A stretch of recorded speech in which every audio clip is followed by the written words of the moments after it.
Hi everyone, welcome to another Zoom meeting. We're having this one on a Tuesday because I couldn't make Sunday, so it's our Tuesday Zoom meeting. And welcome again to anyone who is listening as a podcast or watching on YouTube. And if you are, you can find out more about the podcast, about our online community, how we organize the meetings, paid private mentoring with myself if it interests you on the website, which is www.acimwithkeith.com. So on with the meeting. I sort of felt somewhat inspired by, uh, if you're not a member of the Facebook group, we are doing the workbook lessons together. I write a commentary on them every day and we have a discussion. And this is the introduction to review 4, which we encountered this week. And it's sort of marked as a milestone-ish in the sense that it anticipates the end of part 1 of the workbook and the beginning of part 2 of the workbook. And so I thought we'd have a discussion about the purpose of part 1 of the workbook and the purpose of part 2 of the workbook, and to discuss that in terms of our spiritual journey. So let's have a quick recap on what was said in the introduction to review 4. Now we review again, this time aware that we are preparing for the second part of learning, how the truth can be applied. Today, we will begin to concentrate on readiness for what will follow. Such is our aim for this review and for the lessons following. Thus, we review the recent lessons and their central thoughts in such a way as will facilitate the readiness that we would now achieve. There is a central theme that unifies each step in the review we undertake, which can simply be stated in these words: my mind holds only what I think with God. That is a fact and represents the truth of what you are and what your Father is, because you and your Father are one beingness. God's creation is non-duality. Know where the Father ends and the Son begins as something apart from him. God knows you only as himself. So the Oracle of Delphi had that famous sign over it in antiquity that said, know thyself. We would give that S a capital S in terms of the course's vernacular. If you know your capital S self, that's what you are and what God is. And the Holy Spirit is the memory of that in your mind. So, my mind holds only what I think with God. That is a fact and represents the truth of what you are and what your Father is. It is this thought by which the Father gave creation to the Son, establishing the Son as co-creator with himself. So, God creates by extending himself, and the extension of God knows itself as God the Creator. And that extension goes on forever. At no point does an other come into existence. Nothing in heaven sees anything that's not itself. That's the nature of heaven. The oneness joined as one. It is this thought that fully guarantees salvation to the Son. For in his mind, no thoughts can dwell but those his Father shares. Which makes sense. God and his creation are one being, one pure being, without consciousness and without perception. Knowledge, with no knower and that which is known. The tiny mad idea was that knowledge was pulled apart into a knower and a known, something that could know itself in relationship with God. But that was a tiny mad idea, and it only seemed possible by means of the illusion of consciousness and perception. In the absence of consciousness and perception, there's nothing can know anything but itself in heaven. That's the oneness joined as one. So this introduction is saying to us that any of your personal self thoughts, opinions, Ideas of good and bad and right and wrong and who the good people are and the bad people are and what's going to make you happy and what's going to make you miserable is nonsense. Your mind cannot hold those thoughts. They don't exist because you're not a separate self. There's no such thing as a separate self. So in his mind, no thoughts can dwell but those his father shares. Lack of forgiveness blocks this thought from awareness, yet it is true forever. There is nothing to the imaginary separate self, the ego identity, apart from a war with the present moment. That's all the ego is. There is nothing to imagined separate self-identity, egoic identity, the self you made that's not the Son of God, and nothing it thinks or does means anything. It is unreal and nothing more than that. Lesson 93. There is nothing to that self you have made for yourself and think that you are, apart from a war with the present moment. It should not be thus, and I need to escape it for a better moment.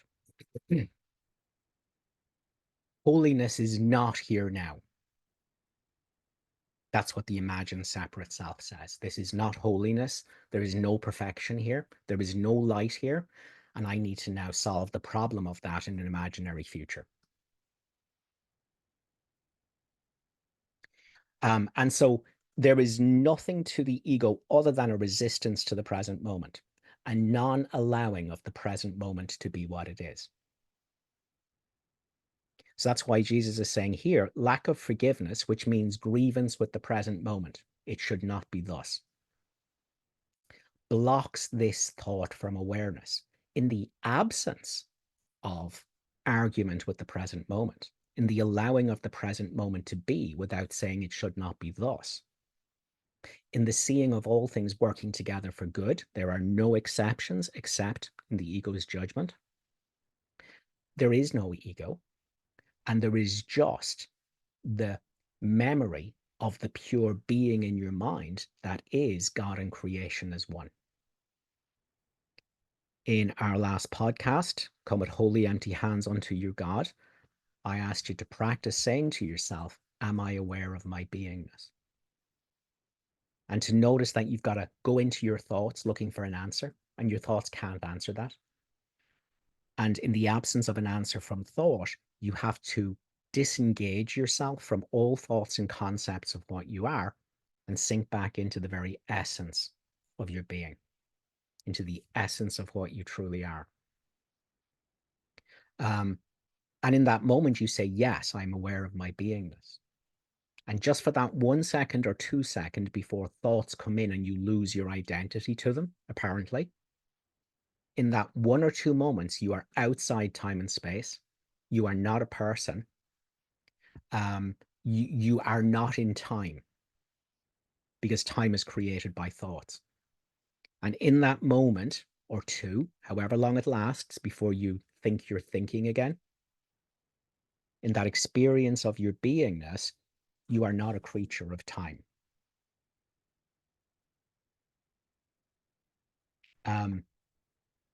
Now, in any situation in life where there is the allowing of the present moment to be without grievance, there is no ego, there is no separate self there, because it's only made out of thoughts of grievance with the present moment and how it could be better and how it compares with the last moment. And there's nothing to ego apart from that. In the absence of that being there, there is just the beingness, which is the memory in your mind of God and creation as one. And so we listen to music that we really love, or we go into nature. And in that moment, we just have no objection to the present moment. We allow the present moment to be what it is. There's no grievance present. There's no desire to escape the present moment. And the light of the being that you are lights up your mind. And then you make the mistake of thinking, music makes me feel God's presence. Being in nature helps me feel God's presence. No, it doesn't.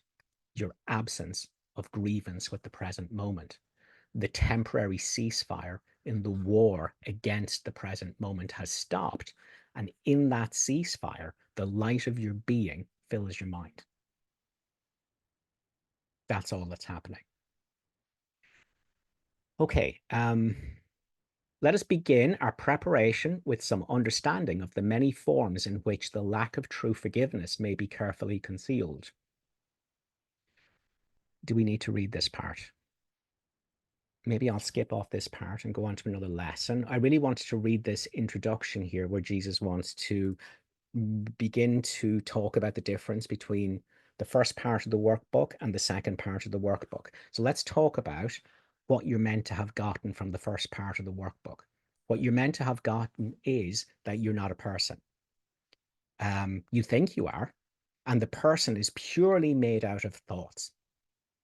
You are not a separate self. The separation has never happened. God's non-duality is intact right now and is reality. But there is a delusion here, and it's made out of identification with thoughts. And that's why Jesus says in lesson 93, the self you made out of thoughts is not the Son of God. And therefore, this self does not exist at all. And nothing it thinks or does means anything. It is unreal and nothing more than that. Now, that's pretty unequivocal, I should say. Everything you have thought for your entire life about what you are is a lie. It's made out of thoughts, and it veils from you the truth of what you are right now as the light of the world. So let's review some ideas, starting with lesson 69. This is where Jesus introduces this beautiful metaphor. And it's this idea you are the sky filled with light, and it is behind the clouds, which is thoughts. Okay. From where you stand, which is identification with thoughts. I am a person. I am a body. I was born at a certain time. I am X amount of years old. I'm surrounded by other bodies. I'm a separate self that is here apart from the rest of the world. Thoughts. Okay. None of them are true.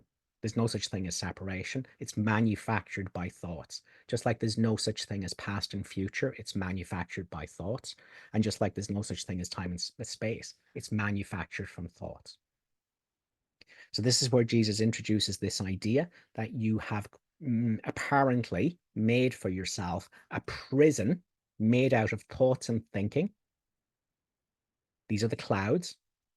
And this false identification with thought veils from you your identity as the light of the world.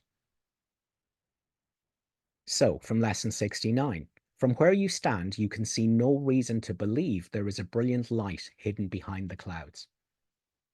Okay, so from you, pure being,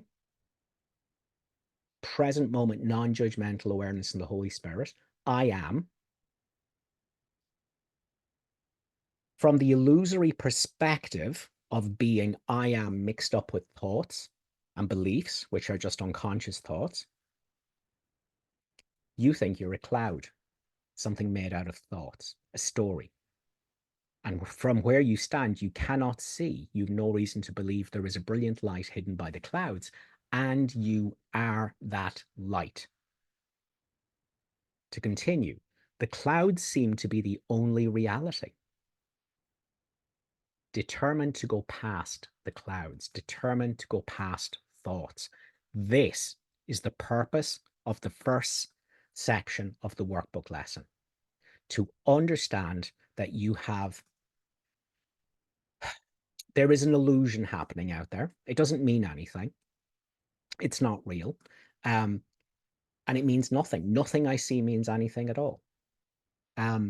However, with thoughts, you have manufactured in your mind a whole story of a world and what it means and where it's going and what it should do and what it shouldn't do and how it's right and how it's wrong, and nonsense. It's all just thoughts, clouds, which mean nothing.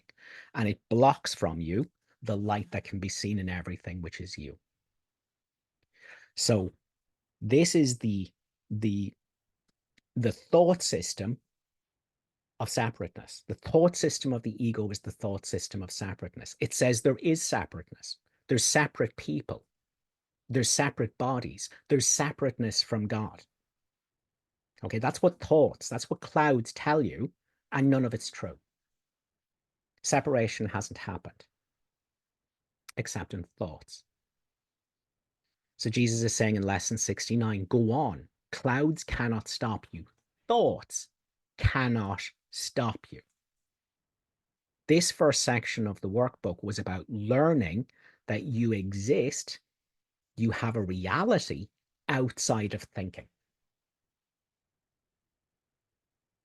Now, that's a very new idea to anyone coming to the course for the very first time,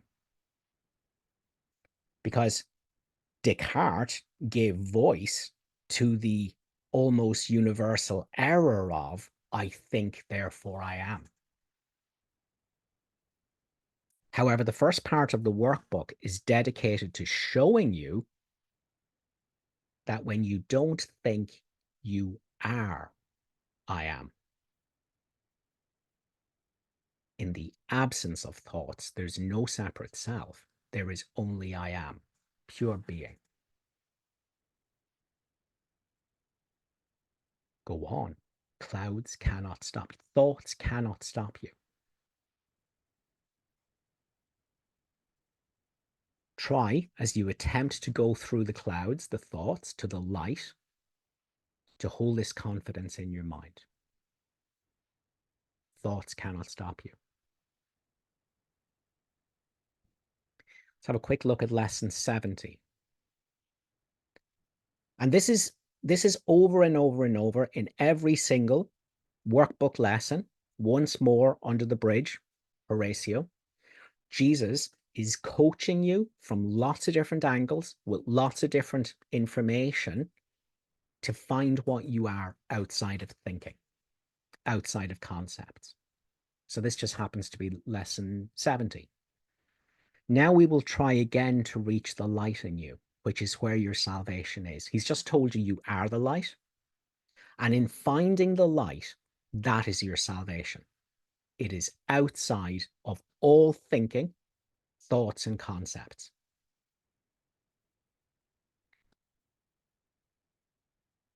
You cannot find it in the clouds that surround the light, and it is in them that you have been looking for it. It is not there.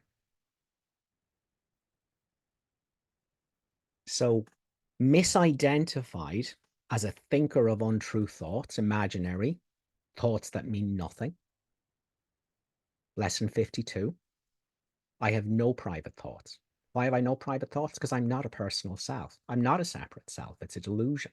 I have no private thoughts, yet it is only private thoughts of which I am aware. What can they mean? They do not exist, and they mean nothing. Lesson 52. Separateness never happened. How could separate self-thoughts exist? And how could they mean anything? They mean nothing, because you're not a separate self. You are the light. The separate self is made out of thoughts, clouds that obscure the light of what you are.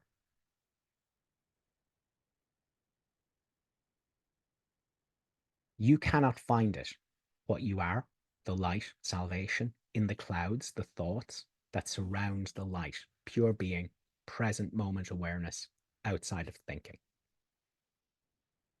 And it is in them you have been looking for it, because you've been asking your thoughts. How could the separation happen? To whom did the separation happen? How can I do forgiveness better? How can I be a holy ego? How can I get back to heaven where nothing is actually left? So you've been looking for salvation, the truth of who you are, in thoughts. That's where you've been looking for it, in your thoughts. Am I a good student? Am I a bad student? Am I close to enlightenment? Am I not close to enlightenment? But Jesus is going, nonsense. Don't even waste your breath. The answer's not there. Nothing your mind tells you is the truth.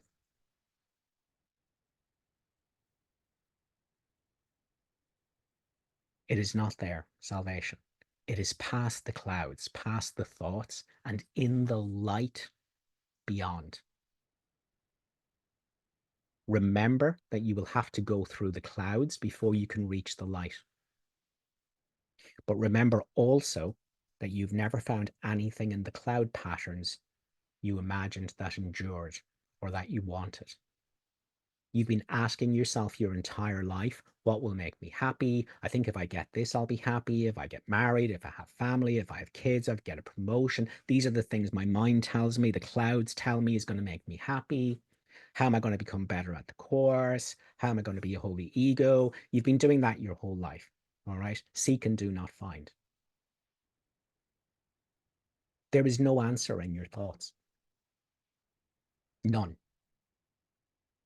And this entire Course in Miracles book is one big finger, a concept, pointing you to a place in your mind outside of concepts and thinking completely. That's what it is. That's why Jesus says, forget this world, forget this course, and come with holy empty hands unto your God.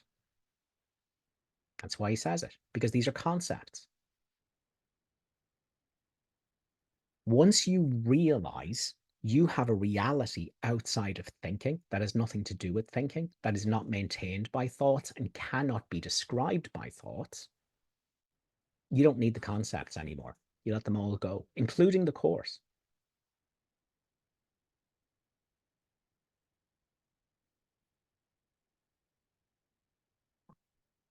So that's what I really want to emphasize in today's meeting. Now, the things that I've read there are unequivocal, all right? Statements you can't argue with. People do argue with them. People go, no, no, no. We're all going to go to heaven as egos. And it's all going to be fabulous. And we're kind of going to be one in heaven, but we'll still be separate. That is not what A Course in Miracles is saying. But that's the terror when you don't know what you are and you think someone wants to take off you the very essence of who you are. That's the fear. That's the cognitive dissonance. That's where someone's going to read A Course in Miracles and go, it's not non-duality. It's duality.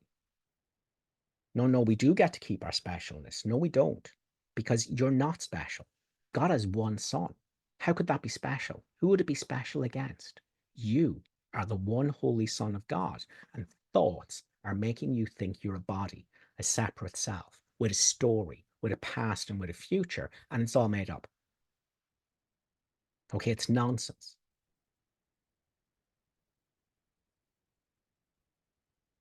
What you are is indescribably more than that. Jesus calls it the light of the world.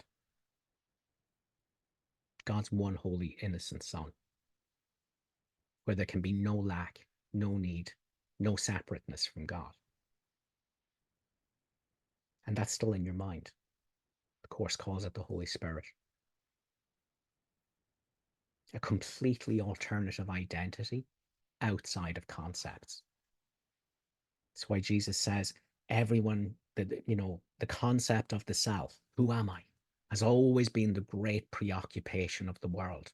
And everyone feels that he should solve the riddle of himself. Who am I? What am I? What am I really? And he puts it beautifully. Salvation can be seen as nothing more than the escape from concepts.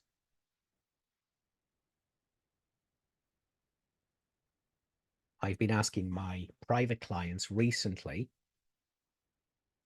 to go through their days asking themselves the question, what would my experience of what I am be if I suddenly lost the ability to think? And thoughts will come in answer to that, and they can't be the answer because you wouldn't have the ability to think.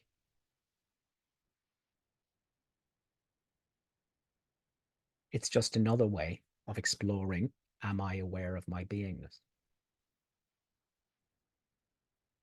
In the beginning, we're only going to touch into that for 1 second or 2 seconds before we lose ourselves to identification with thoughts again. I want to stress thoughts are not the problem. Only identification with thought is the problem. So it's the delusion that I'm the thinker of thoughts. That's where all the problems start. That's where you think you are the self you made out of thoughts. That is not the Son of God. And nothing it thinks or does means anything. It's unreal and nothing more than that. There's no thinker of thoughts. You're not a thinker of thoughts. You are outside of thinking right now. That is your reality. That is your right-minded identity in the Holy Spirit as present moment non-judgmental awareness. That's who you are, and that's the identity you share with all the universe. That's the light of the world, being.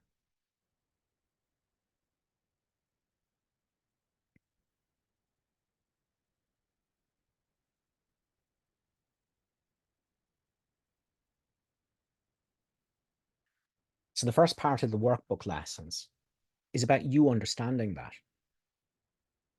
Now, 90% of course students will go through the workbook lessons and never get that because they don't want to see it.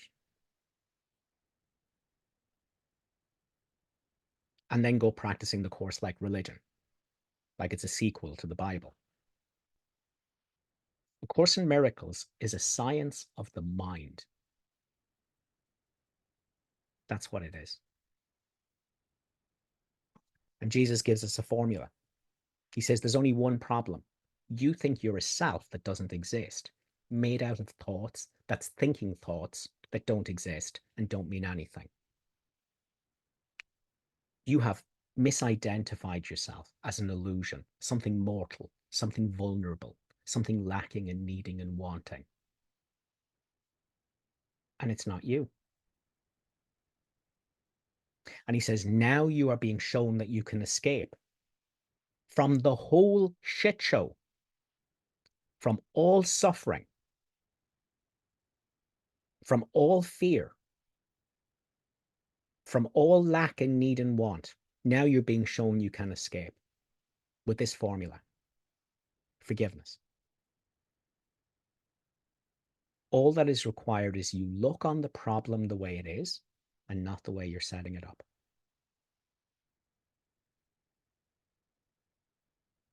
I don't have to go, oh, I'm identified as a separate self. How do I get out of this? No, that's flypaper.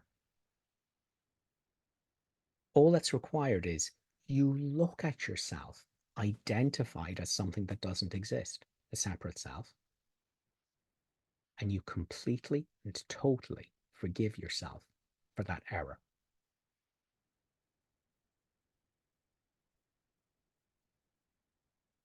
And something else rises in your mind. A felt sense of being, a still alert witnessing presence, a softness around the painful misidentification, peacefulness with the non-peace being there.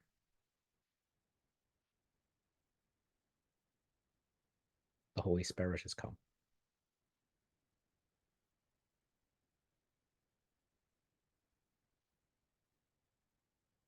And the peace will begin dissolving the non-peace.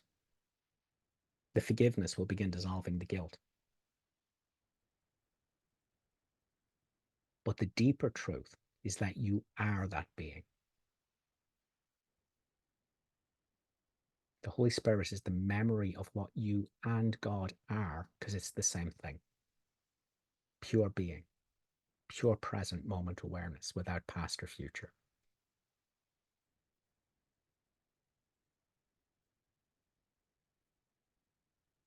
And so as you practice forgiveness, that identity as being will start to shine in your mind. It probably won't when you start doing this. It will feel a bit neutral, a bit grey, a bit nondescript, maybe just a bit like a blank. But if you keep returning to it, if you keep bringing your darkness to the light, if you keep looking at yourself, choosing to be a person, a body with a story, who's lacking and needing and wanting and terrified of people and situations and grasping and crawling in the dirt for crumbs of happiness anywhere it can get them and standing on people's heads to do it and seeking and lusting after things in the world that it thinks will make it happy, and then it gets them and it's 5 minutes of happiness and the goalpost jumps again and there's just, that's life as a person. It's life as a body. And it's not you. You're not that. That is made of thoughts. Your being, that is being mixed up with thoughts of what it's not, identification with thoughts of what it's not. And then it seems like being is veiled from itself for this illusory self, which is doomed to misery and seeking and resisting until death. You are not that. You are not a person. There is no separate self apart from all the world. God is one Son, appearing as the world and never ceasing to be one Son. That's the real world. No separateness.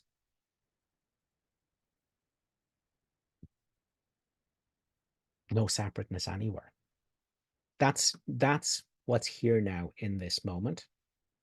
And you are lost to a world of lies made out of thoughts about what the world is and the separate bits and pieces and the good bits and the bad bits, and that you're a bit and that you're miserable and you have to like seek and resist and become something and fix yourself and it's not working and you're miserable and you hate everyone.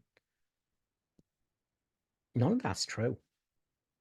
That's a hell, a prison made out of thinking.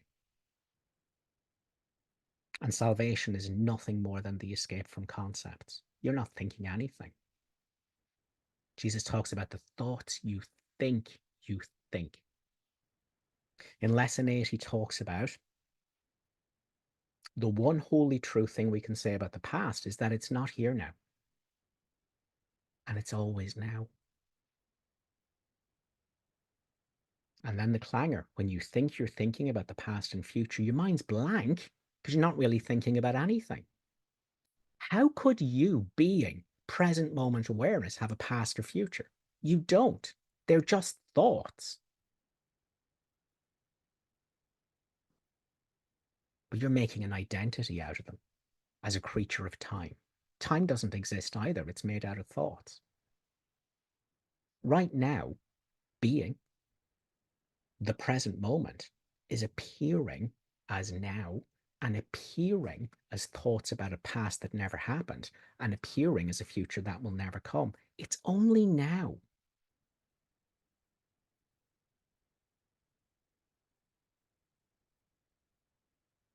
Now is just appearing as what it's appearing as, including thoughts about a past and future, but it's always now.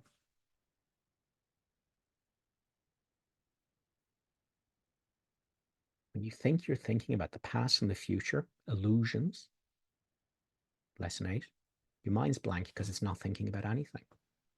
So when you go, my past and the terrible things that were done to me, your mind's blank. You're not really thinking that. There's no thinker of that. You don't have a past. They're just thoughts.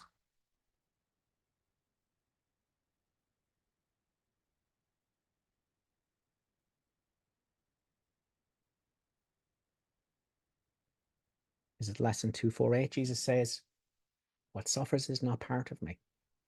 What is in pain is but illusion in my mind. In chapter 2, he goes, who is the you who are living in the world? There's no you living in the world. You are what is appearing as the world and never ceasing to be itself. Pure being. Pure being, present moment awareness, is appearing as everything in the world and never ceasing to be what it is as pure being and present moment awareness. The forms the broken pieces seem to take mean nothing. What being is appearing as means nothing. It's an illusion, it's a hallucination, and it means nothing. The forms the broken pieces seem to take mean nothing. 8 billion people. billions of animals, gazillions of insects. The forms, the broken pieces seem to take me nothing. For the whole is in each one. And every aspect of the Son of God is just the same as every other part. One being, you, are appearing as everything, which doesn't really exist. It's an illusion and it means nothing, but it's still the holiness of being now. Now, holiness, what you are, is appearing as Vladimir Putin, as the situation in Ukraine, as the situation in the Middle East. It's only appearing as that, and the appearances mean nothing. The forms, the broken pieces seem to take mean nothing. But the whole, this beingness, is in each one now.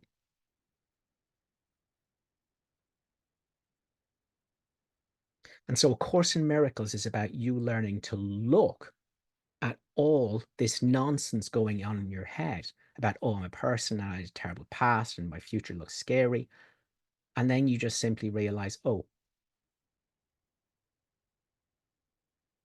I thought I was the thinker, thought I was made out of thoughts, thought I was a story. And you apply the formula. You look at the fact that you're choosing to be a separate self that doesn't exist, and all the pain and hatred that's involved in that. You look at the error the way it is, the problem the way it is, and not the way you're setting it up. It's not what someone is doing to your separate self. It's not what your separate self did in the past. It's not what happened to your separate self in the past. What's the common denominator of all that? Separate self. That's the problem. Doesn't exist. Doesn't exist. That's why what suffers isn't part of me. What is in pain is but illusion in my mind.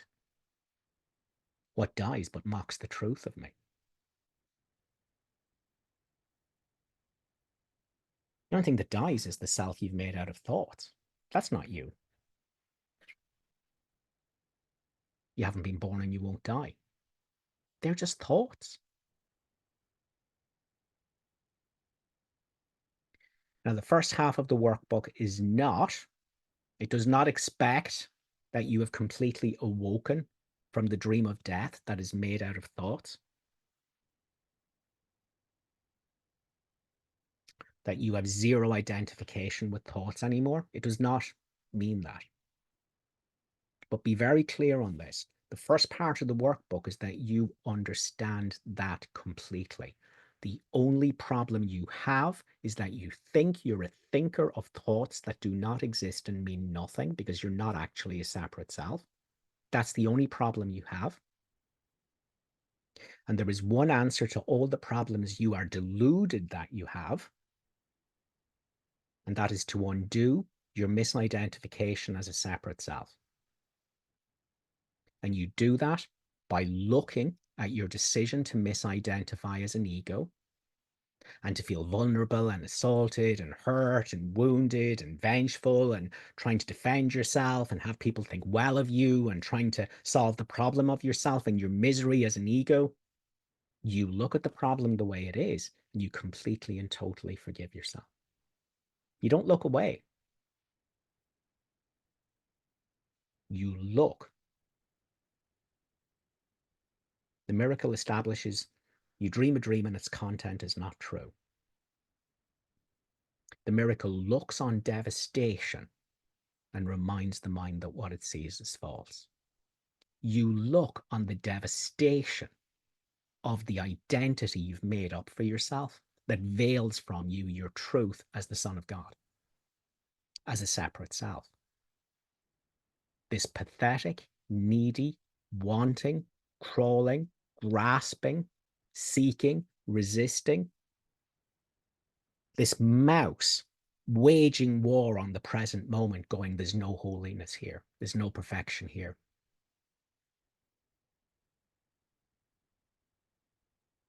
But there is. And the one who doesn't see it doesn't exist. And it's not you. You exist, but not the self you've made out of thoughts. That's the only problem you have. Your prison made out of thinking.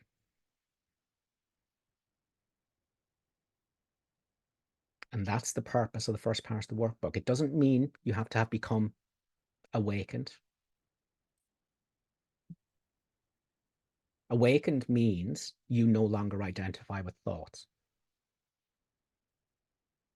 That's what awakened is. Or at least you know that your thought-made identity is nonsense. It's fiction. You've had an experience of what you are outside of thinking. That's an awakening. And make no mistake about it, the workbook of A Course in Miracles is to facilitate that awakening. I wouldn't teach the course this way unless it was my experience and my wholehearted confidence that absolutely every apparent separate self here can awaken from their dream of death and separateness made out of thoughts, that you can have an experience of what you are outside of thinking. And that's an awakening. And I wholeheartedly believe everyone can have that experience. Now, that's not the end of the journey. In many ways, it's the beginning of the journey, but it's the important part of the journey. It's the crucial part of the journey. And it's this that the entire year's lessons of the workbook and the forgiveness practice itself, it is geared towards your experience of what you are outside of thoughts, a non-conceptual identity, which is shining in your mind right now. And you're looking beyond it and mixing yourself with thoughts and thinking that you're something made out of thoughts that you're not. Salvation is shining in your mind right now. Right now. It's the light you cannot extinguish with thoughts. But you can obscure it from yourself by identifying with thoughts that are not yours, that you're not thinking, that don't belong to anyone, and that don't exist. The sole responsibility of the miracle worker is to accept the atonement for himself. What does the atonement say? Separateness never happened. God's non-duality is all that's true.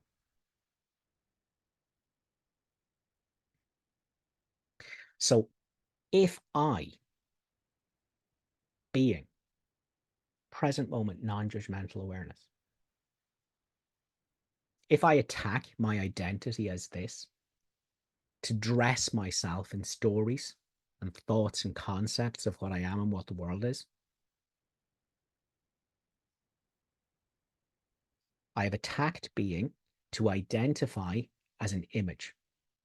Being is just appearing as this body, as these thoughts, as these feelings, as these memories, as these stories. Being is appearing as that right now. I am the being, not the image. Not the image of thoughts, not the image of feelings, not the image of the body, not the image of the memories, nothing. I am the being that's appearing as all of that. And when I say to you, are you aware of your beingness?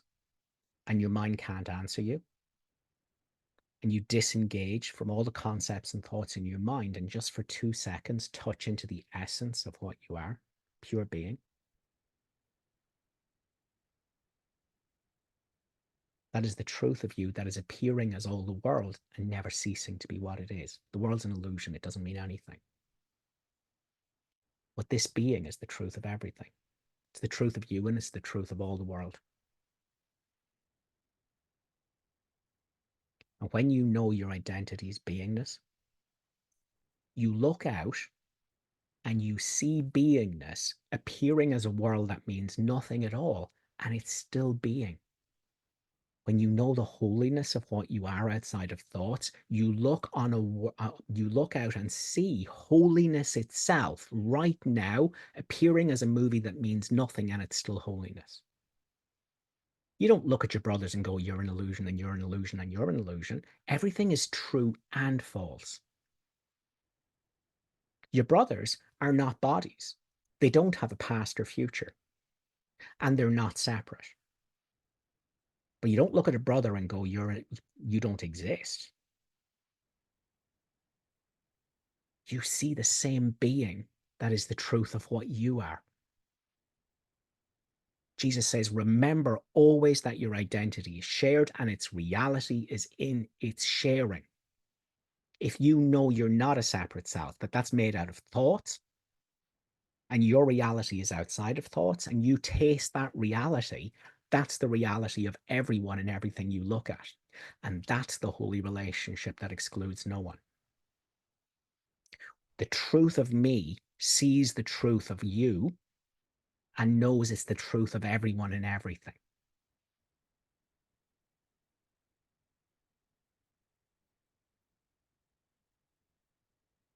If I know I'm being, I look out at being. Appearing as a world that means nothing and it's still being. That's vision. That's Christ's vision.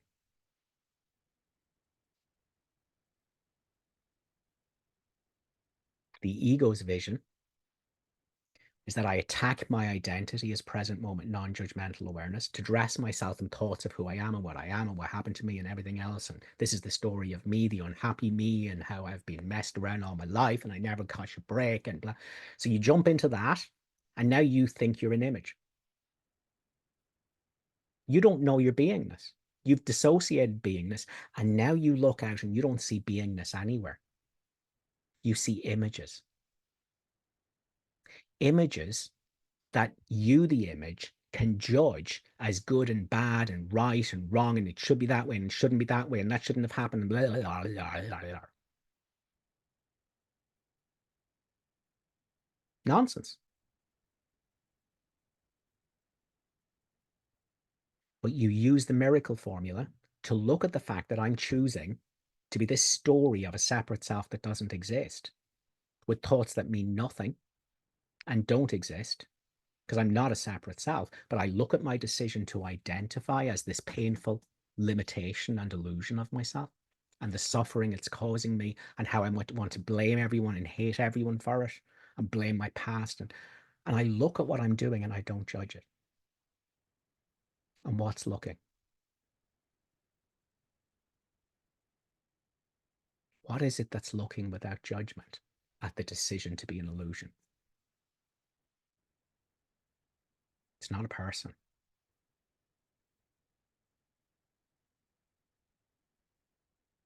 I'll tell you what it is. It's nothing. The truth of you as being is that you are nothing.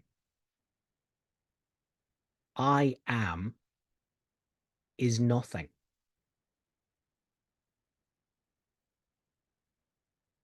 Only I am this appears to be something. And the minute the nothing, the holy, full nothing, mixes itself with thoughts and thinks it's a something, it becomes limited. I am, which is boundless, limitless, no differentiation in it whatsoever. It is whole, it is one, it is unity, it is peace, it is joy, it is love. The minute nothing thinks it's something, its suffering begins. Its painful limitation is known. Because when I am suddenly becomes I am this, now it's this, but it's not that.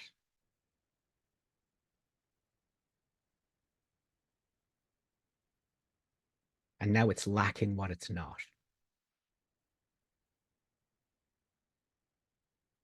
I am is nothing. Jesus says miracles are sudden shifts into invisibility, away from the bodily level. That's why they heal. You're not a body. You're not a something. You're nothing.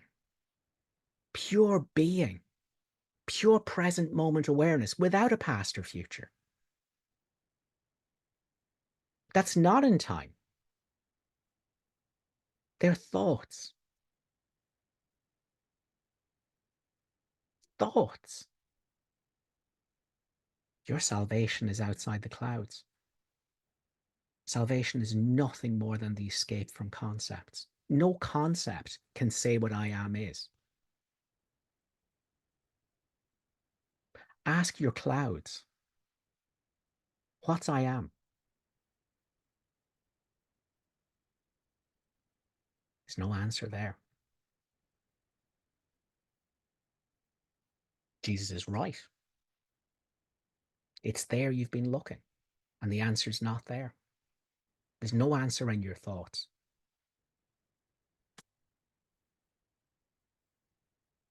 Your salvation's outside of thoughts. You can't think your way out of hell. But you can look at your delusion that you're a thinker without judging yourself. You can look, all your problems come from thinking you're something. You are I am, which is nothing. But when you believe thoughts and think you're thinking them and deluded that you're a self that you've made that's not the Son of God, you think you're something. And the pain and the limitation and the self-hatred is appalling. And now you go out into the world trying to solve the problem of yourself and your misery. Trying to find things you can add to yourself, trying to cannibalize people and situations and power and money and sex, and nothing fills the black hole of emptiness of this something. And fighting with everyone. Resisting the present moment, waging war on the present moment, going, it's not enough, I want more. The mantra of the imaginary separate self made of thoughts, I need more. And nothing ever fills the imaginary hole. Seek and do not find.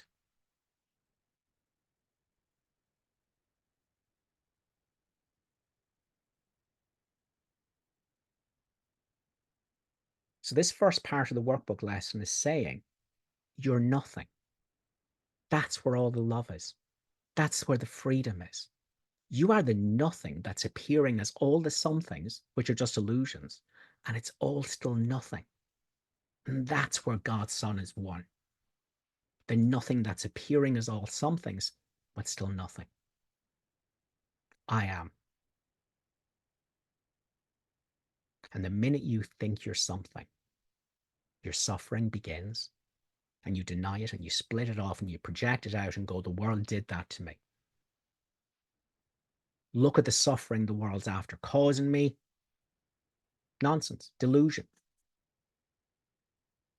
Your belief that you're a something is the cause of all your pain. You're not a something, you're nothing.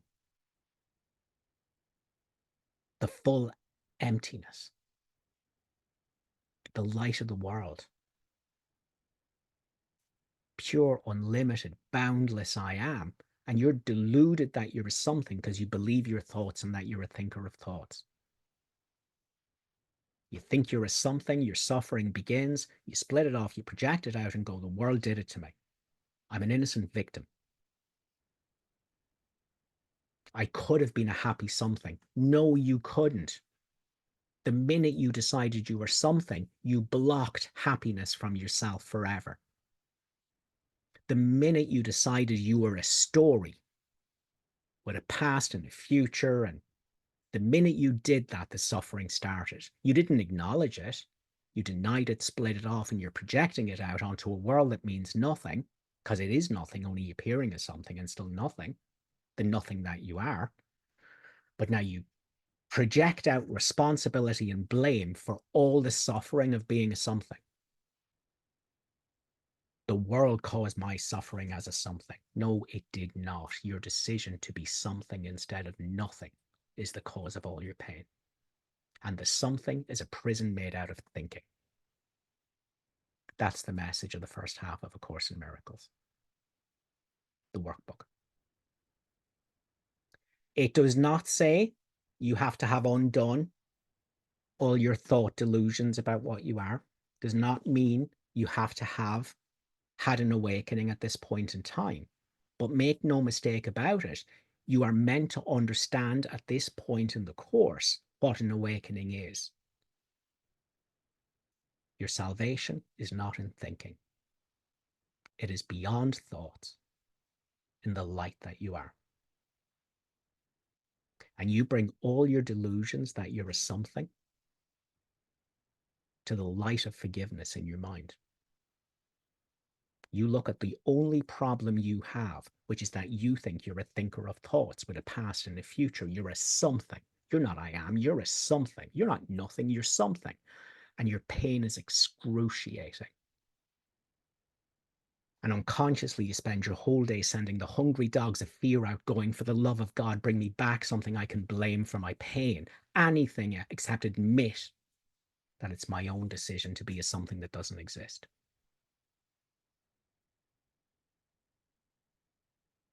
You're nothing. What's outside of thoughts? Nothing. And the ego goes, my God, that's death. That's boredom. That's awful. That's annihilation. In lesson 93, Jesus says, you think you're destroyed, but you're saved.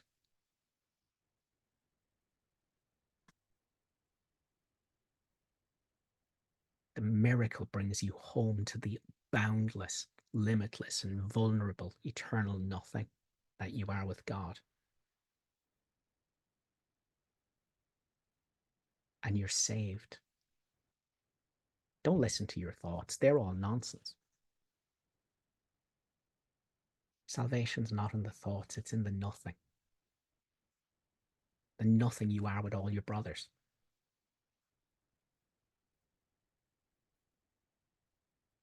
Where you see that the you thought you were and all your brothers, they're just images. They were just appearances of the nothing, that as a something that doesn't mean anything. And it was the nothing all along.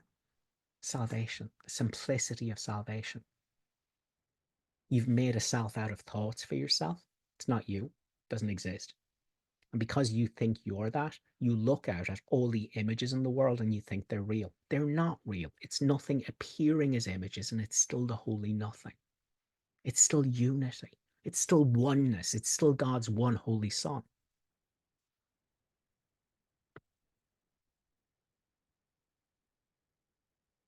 That's why Jesus says this: everything looked upon with vision is healed and holy. Right now, nothing perceived without it means anything. And where there's no meaning, there's chaos. So the second part of the workbook of A Course in Miracles, now that you know you're not a separate self, that all your thoughts about what you are wrong, all your concepts of what you are wrong, you are not the noise in your head, which means nothing doesn't exist. You're the silence. You're the nothing. So that's the preparation of the first half of the workbook. The second half of the workbook is where you see that the nothing that you are is the nothing that's appearing as all the somethings, but never ceasing to be nothing. That's vision.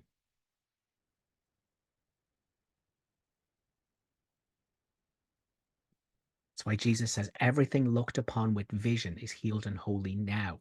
It's already the holy nothing you are, only appearing as war and famine and marriage and divorce and thoughts and emotions and feelings, all just waves in one ocean, and you're the ocean, not the waves. The ocean is just appearing as waves and whirlpools, and there's nothing to any of it except the ocean. When you think you're a wave, an image, a separate self made of thoughts, you look out and you see 8 billion separate waves. And you hate them and you lust after them and you fight with them and compete with them and try to get on top and be a better wave than they are. And then you suddenly realize, oh, hang on, I'm not a wave. There's nothing to me but the ocean. And now you look out and you don't see waves anymore. You see an ocean appearing as waves and whirlpools, but never ceasing to be the ocean. That's vision. It doesn't matter what's happening with whirlpools and waves. It is the ocean now. It doesn't matter what's happening with war and famine and bodies, and it is holiness now, appearing as that and still holiness.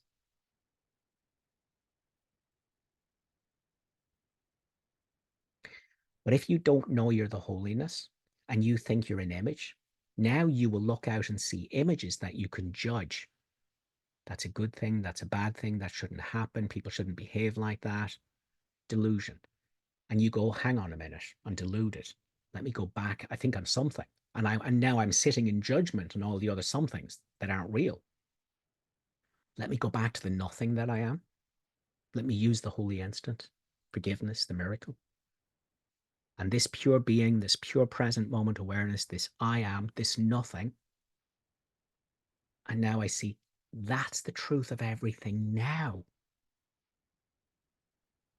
The war is holy now because holiness is only appearing as a war and it's still holiness. So there's no judgment from here. Judgment is only when you think you are an image and not the being that's appearing as images. When you think you're an image, now you'll stand in judgment on all the images. You'll say they're real and they're bad and they're good and they're awful and I'm going to have an opinion on them. But the minute you realize, oh, hang on, I'm not an image. I'm the being that's appearing as all images. Now you look out and you just see being, holiness, the holiness you are, and it's presenting itself as war and famine. It is appearing as that, but it's just an illusion. It's still being. It's holy now. You can't judge it. If you judge it, you're saying holiness is not real. The images are real. And I'm going to judge them. But if you're saying the holiness is real, all that's real, the light of the world, the images aren't real and you can't judge them because you're judging holiness. The images are just an appearance of holiness that means nothing. And so by you judging images, you're judging the holiness you are. The images aren't real. There's no reality to a wave. It's just an activity of the ocean. It doesn't stop being the ocean.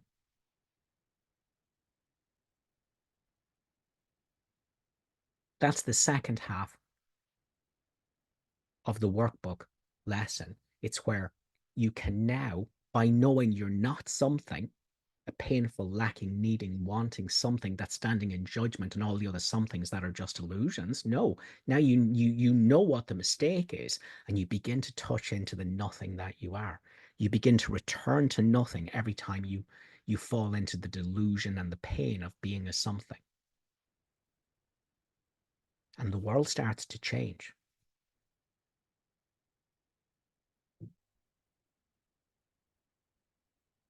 Not in form,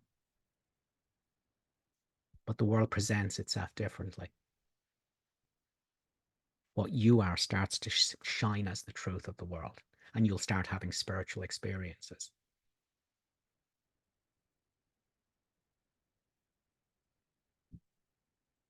And at some point in time, you'll have an awakening. A spiritual experience is where you go, my God, I was looking at that and I thought it was like love and God, and I was just feeling like we were all one. And that's a spiritual experience. Lovely, lovely milestone. Don't get carried away. That's not an awakening. An awakening is when there's a fundamental shift in identity, where you see through the illusion of a self made out of thoughts with a past and a future. It doesn't mean you're never going to fall into identification as it again, but it does mean you can never fool yourself that it's true. That's an awakening. Everyone can have that awakening, but you must understand that all the thoughts about what you are nonsense. It's a prison you've made for yourself that isn't true. And forgiveness brings you home to yourself. Lesson 62. It is your forgiveness that will bring the world of darkness to the light. It will bring the images to the light that you are, who sees that it is the light appearing as the images that mean nothing, and the world is healed and holy now, not when you fiddle with illusions. Nothing needs to happen with illusions because they're illusions. Jesus says healing and vision is the same thing. There's nothing dying There's nothing sick. There's nothing wrong, because holiness, which cannot be wrong, is appearing as those things, and those things are illusions, and it's still holiness. You, the one light of the world. It is your forgiveness that will bring the world of darkness. The images will be brought to the light that you are, and you see that light shining as the truth of the images. They're healed and holy now, not when the images are fiddled with. It is your forgiveness that lets you recognize the light in which you see. Because if there's no arguing with images, you're not an image anymore.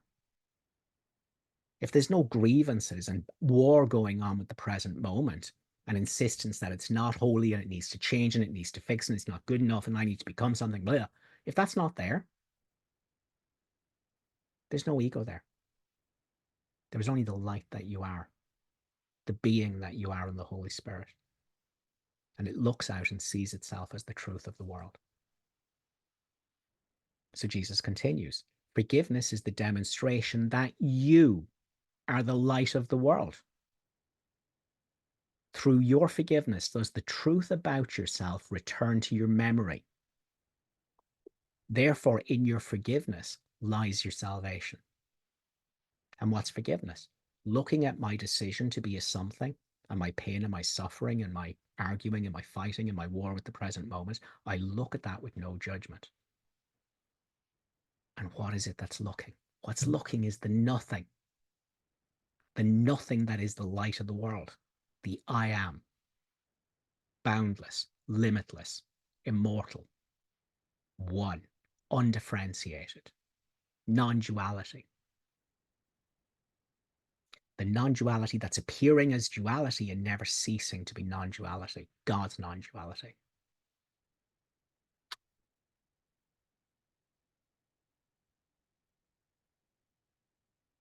So again, you must understand you are not what you think you are. And this idea that, oh, you know, I won't get it done in this lifetime and I might have to go back. Who has lifetimes? You're not even living this lifetime. You're not a body. You're not a separate self. There's only now. And everyone can awaken from thought-made identity in the now. That's what the Course in Miracles is for. That's what the first section of the workbook is gearing you towards that.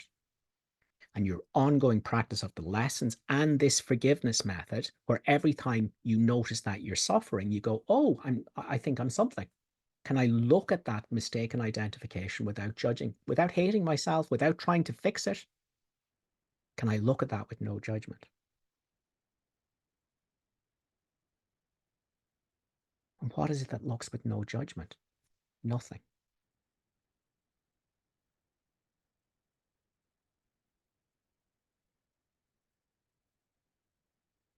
Forgiveness brings you home to yourself.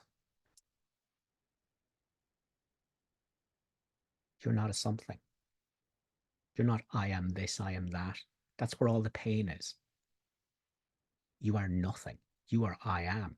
That's where all the love and unity and oneness is. And all you're asked to do is look at how much you're invested in being a something and don't judge yourself for it. And the light that you are will start to shine in your mind. How simple is that?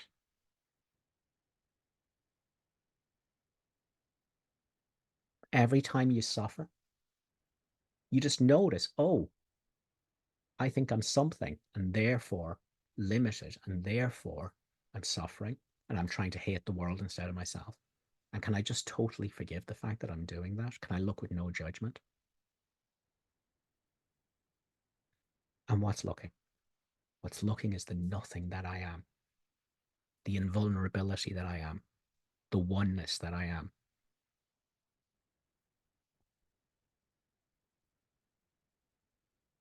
It's all that's asked.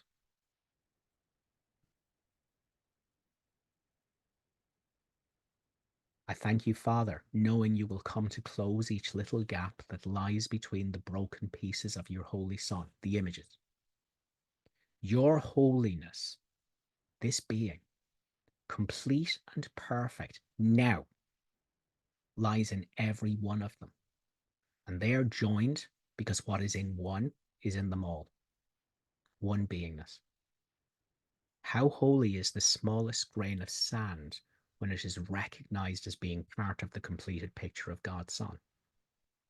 The forms the broken pieces seem to take mean nothing. The grain of sand is not holy because it's a grain of sand. It's holy because its holiness only appearing as a grain of sand, which is an illusion, and it's still holiness. The forms the broken pieces seem to take mean nothing, for the whole is in each one, and every aspect of the Son of God is just the same as every other part. Christ's vision has one law. It does not look upon a body, an image, and mistake it for the Son whom God created. It beholds a light beyond the body, the holiness that's appearing as a body but never ceasing to be holiness. It beholds a light behind the body, an idea beyond what can be touched. Can't be touched by thoughts. It's boundless, it's limitless, it's nothing, so it's invulnerable. Beyond what can be touched, a purity unsoiled by thought and concept, a purity undimmed by errors, pitiful mistakes, and fearful thoughts of guilt from dreams of sin. It sees no separation. One beingness is the truth of all, one nothingness is the truth of all the somethings, which are just illusions, and it's still nothing. It's the end of duality. That's the end of separation. And it looks on everyone, on every circumstance, war, famine, misfortune, sickness, misadventure, death. It looks on everyone, on every circumstance, all happenings and all events, thoughts, feelings, emotions, stories, memories, all happenings and all events without the slightest fading of the light that it sees. The one light that's putting on the whole light show and never stops being the light, and the show is an illusion.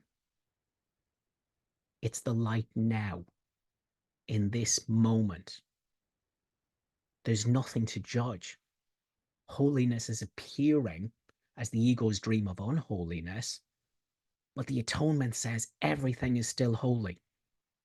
The unholiness, the separateness, the guilt, the sin, the fear, it's an illusion, it's a mirage. Look at the light behind all of it. One being, one identity outside of thoughts.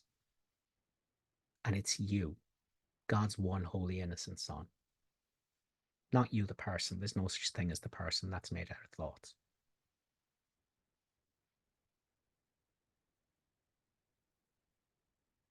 Awareness of dreaming is the real function of God's teachers.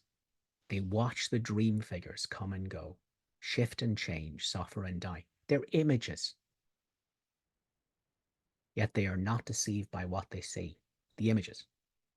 They recognize that to behold a dream figure as sick and separate, it's still only an image. It doesn't matter if it's sick or well. They recognize that to behold a dream figure as sick and separate is no more real than to regard it as healthy and beautiful. An illusion is an illusion is an illusion. Unity alone, oneness alone is not a thing of dreams. And it is this God's teachers acknowledge as behind the dream, beyond all seeming, and yet surely theirs. Beyond all seeing in the images. But if you undo your belief that you're an image, and you know you are this pure being outside of thoughts, what you are is what everything is. You are the nothing that's appearing as the imaginary somethings and never ceasing to be nothing. That's the unity, the one thing that's not a thing of the dreams. And it's this God's teachers acknowledge as behind the dream. Beyond all seeming in the images, but surely theirs. I'm not an image. I am this nothing. This nothing is the truth of all the images.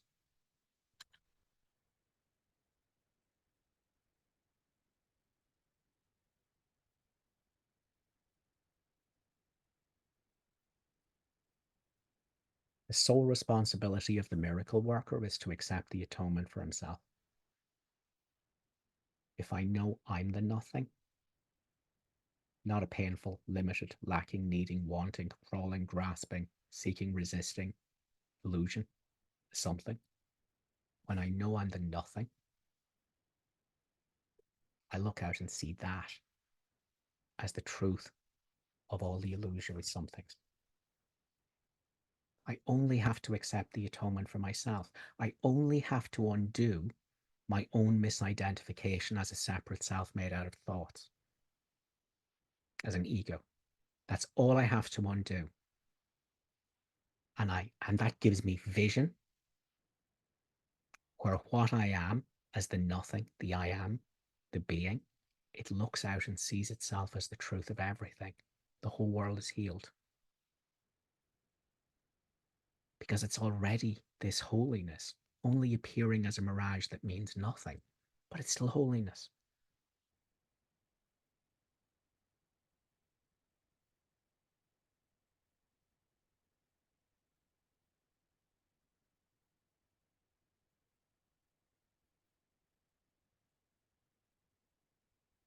Now, everything seen with vision is healed and holy now, not when illusions are fiddled with. Everything is healed and holy now because the images aren't real. The holiness is. Everything seen with vision is healed and holy now. Nothing seen without vision means anything. I think that's a bad illusion. I think people shouldn't behave like that. I think it's a disgrace. I think that we shouldn't have politicians like this that ruin the country, blah, blah, blah, blah, blah, blah, blah, blah, blah, blah, blah, blah, blah. That's not vision. So that's meaningless. And where there's no meaning, there's chaos. All that noise in your head, all your personal self opinions and all your grasping and your needing and your wanting and your judgments and your grievance, that's chaos. And it means nothing. But when you forgive yourself for all that chaos, you look at the chaos and your identification with it, you don't judge yourself. What's looking is the nothing that you are. That's your flip. And knowing what you are, that gives you vision.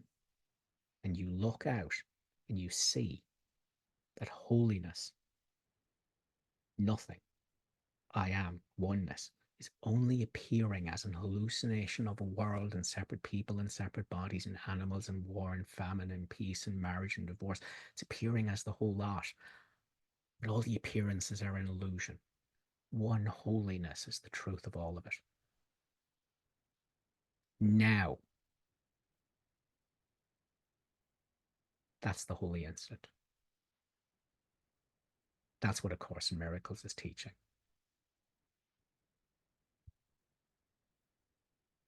And the first thing you have to have is an awakening. And if you can clearly understand what I've explained in this podcast about the purpose of the first half of the workbook, is to understand that everything you think you are is made of thoughts, and none of them are real. You're not a separate self. Separateness never happened.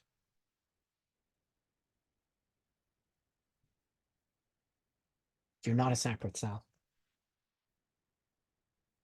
You are what's appearing as the entire world without ever ceasing to be what it is. That's what you are. God's one and only holy, innocent Son, one with him for all eternity. That's what you are. But you think you're a person. Think you're a body with a story, creature of time, a thinker of thoughts. But right now, you already are holiness. In this moment, right now. There's nothing to fix. Nothing. You just have to let go of thoughts of what you're not. And the Course's brilliant strategy for that is you look at how much you don't want to stop identifying with the untrue thoughts, and you totally and completely forgive yourself. And then nothing comes.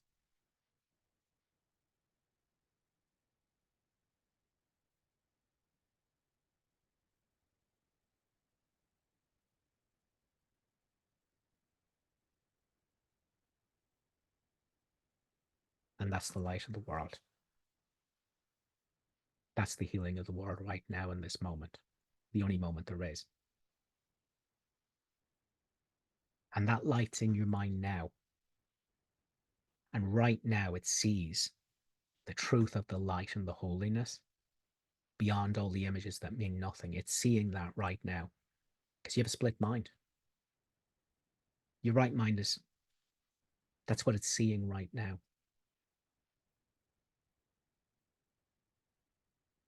But you think you're a self made out of thoughts.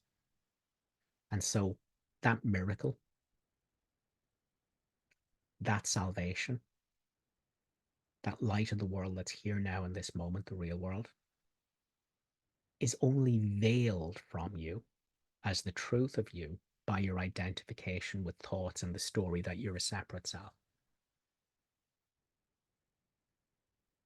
And the forgiveness formula is you look at yourself choosing to be the miserable, lacking, needing, wanting person, and you forgive yourself. And it brings you back to the nothing that's looking.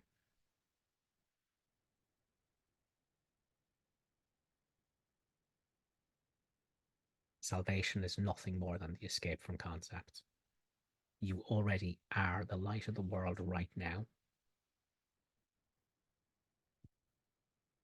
Only your concept of a self made out of thoughts is veiling what you already are from you. There's nothing to become. You're the light of the world now. That's why Jesus says the atonement is finished. It's done. You only have to accept it. But the first thing you need to accept is that your identity made out of thoughts is complete and total bullshit. Now, you don't have to let it go. You don't have to pretend that doesn't terrify you because you're misidentified and you're protecting the thing that is hurting you. Okay? That's not required. But you need to understand everything you believe you are is a painful lie and is veiling from you that you are the light of the world right now with all your brothers. And the forgiveness formula is that every time the pain gets excruciating and the hatred and the competition and the clawing and the dirt for crumbs of happiness and the misery, and each time you think you find happiness and it slips through your fingers like water, all Jesus is saying is just look at the problem. I'm telling you how to escape the whole mess. Just look at the problem the way it is and not the way you're setting it up.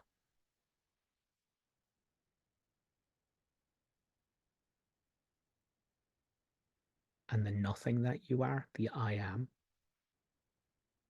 will tell you of itself. It will tell you of itself.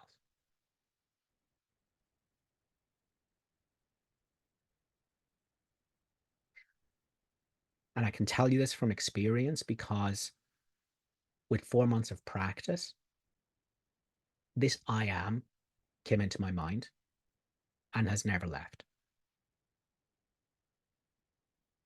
I'm aware of it now as I have this conversation with you, and I identify it as that and not what's talking. Yes, there's a conversation that's apparently happening, but I know I am the nothing that's appearing as this conversation without ever ceasing to be nothing. And I know that this conversation is directed towards the nothing that I am, appearing as a crowd of people and never ceasing to be the same nothing I am. We share our being. We are one being, one beingness. now. And that beingness is appearing as all the bodies and all the thinking and the thoughts and the questions and the self-hatred and the war and the striving and the seeking. The being you already are is appearing as all of that. And the problem is you think you're an image and not the being that's appearing as the images. But in the holy instant of forgiveness, you look at your identification as a something, which is pain and limitation and lack and want. You look at that and you don't judge yourself. And it is the nothing that's looking. It's the light of the world. That's the truth of all of us here. That's what's looking.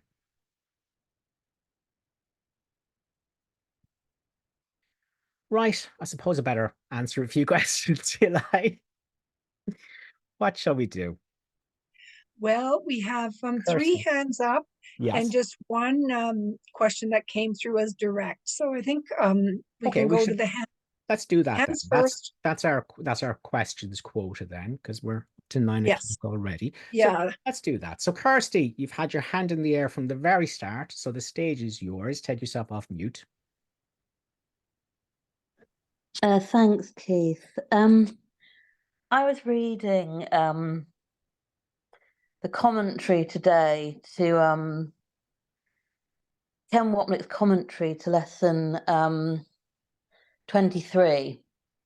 I can escape the world I see by giving up attack thoughts. And what it's something I read just absolutely jumped out of the page at me. And it said, just trying to find it now. It said, it is essential to remember that the thoughts of the mind, not the brain. What we usually identify as our thoughts belong to the brain, which we are told time and time again does not truly think. Jesus is speaking to us exclusively about the mind.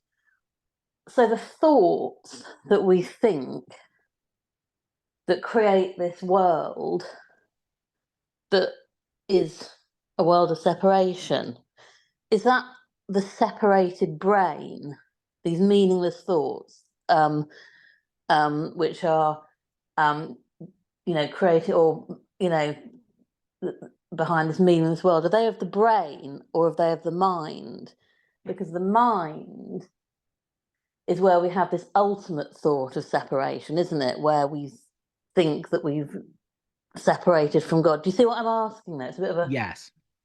It's a tricky one because remember Jesus talks about thoughts that are not your real thoughts. He says the reason, can't remember which lesson it is, the reason this lesson applies to every thought that comes into your mind is because none of them are your real thoughts. So you see, what we call thoughts are not real. Again, it's like he says in the lesson that we read earlier on. I have no personal thoughts. See, we call thoughts personal. These are my thoughts, but that me doesn't exist. So anything which is a self-reflective thought, my opinions, my unhappiness, my grief, my future, my past, that me doesn't exist and the thoughts don't exist. So they're not real thoughts. Holiness is appearing as those thoughts that are not real, but it's still holiness. Are the thoughts real, or is the holiness that's appearing as them but never ceasing to be holiness real? That's why we can't judge our thoughts. We cannot think or judge ourselves out of hell. We can only forgive ourselves out of hell. So I think the confusion there is that we think, oh, I have these thoughts, and because I have these thoughts have made me sick, and these thoughts have blah, blah, blah. And actually, the thoughts are nothing. They're an illusion. And the thinker of them is an illusion. It's not you. But the thing that has to choose once again, Isn't that's Kirsty. the mind. Isn't Kirsty. Because Kirsty isn't the chooser. She's a choice. One of the choices. Kirsty is an identity made out of thoughts. And so consciousness is the decision maker. And when consciousness is wrong-minded, it's mixed up with thoughts of separateness, sin, guilt, and fear. And it thinks it's a person. And it thinks it's an image and it's among other images. And it thinks some of those images are good and some of them are bad and some of them might make it happy and some of them are going to make it miserable, and it needs to fight and it needs to seek and it needs to do that forever and fail. So that's one choice. But you have a split mind. Shining in your right mind right now is your identity as being. It's pure present moment awareness without a past or future. And if you look at the decision to be Kirsty with the thoughts that are not your real thoughts, and look at your identification with it and completely and totally forgive yourself for it in this moment, there's a softness comes. Not from thinking and not from judging, but forgiving the fact that you're identified with thoughts that are not your real thoughts and think you are a thought-made self that you're not. And you look at yourself doing that and all the suffering and lack and need and want you experience, and you totally forgive yourself. And there's a felt sense of being. There's a softness. There's a peace with a non-peace being there. It doesn't mean you have to let go of your identification with Kirsty straight away, but the Holy Spirit's here. The nothing is here. And you just bring your fixation as an ego to the nothing. This peaceful, holy, felt sense of being, this I am that's nothing. That's all you do. Because the I am will seduce you. It will seduce you away from your misidentification with thoughts. It will start to shine brighter and it will become more real to you than any of your thoughts ever were. When you have an experience of it, by just touching back into it, every chance you get, every time you suffer, just touching back into your being, by asking yourself, am I aware of my beingness? Or by looking at your decision to be a something and all the pain it's causing you with no judgment. Each time you touch into it, as Jesus says, what you are will tell you of itself. It will seduce you away from the dark side. It will bring you over to the light. It will just simply show you that you were the light all along. That's all that's asked. Don't try and do anything except forgive yourself for choosing to be a lacking, needing, wanting something. And what it is that's looking without judgment will tell you of itself. Does that make sense? Yeah, it sometimes makes sense and sometimes doesn't. But it's never Sometimes going I to understand it as make positive. sense to the thoughts that are not your real thoughts. You can't ask your thoughts. No. You can't ask your thoughts. Is that true? Is this thought made self? Let me ask my thoughts if my thought made self isn't real, and if I have reality outside of that. Remember, salvation is not in your thoughts, and that's where you've been looking for it. But if you just consider that Kirsty and all of the lacking, needing, wanting, clawing, hating thoughts, if you just consider for a moment that that's not you and that there's a different possibility, and if you just for a minute completely and totally forgive and allow that misidentification as Kirsty to be there and become completely peaceful with it, does a softness come in your mind?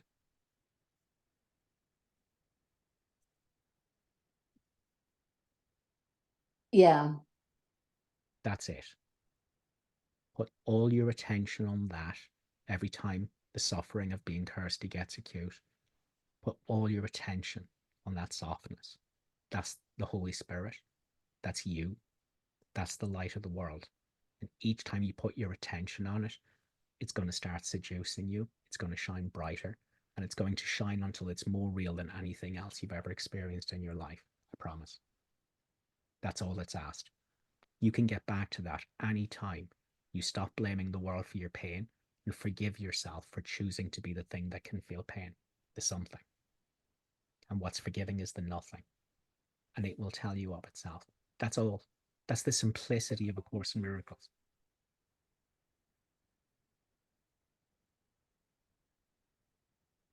Yeah, my mind is trying, or my brain perhaps Doesn't is matter. trying. Remember, thoughts are never the problem.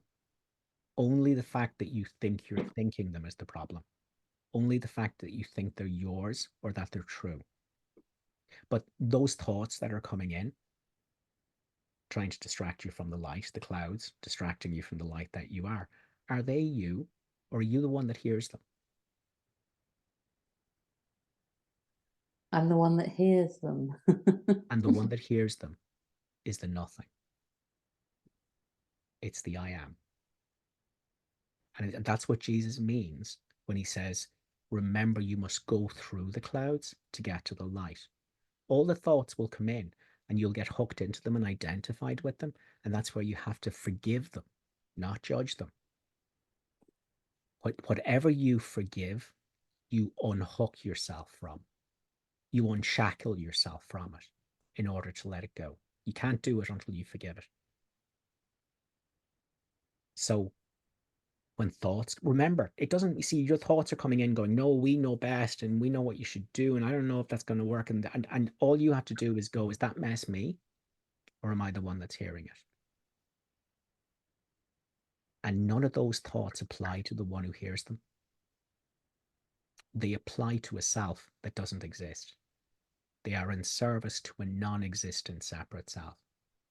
And you're the one who sees that by forgiving them and noticing I'm the one that hears them, not the thinker of them. Those thoughts are just coming by themselves. Nobody's thinking them.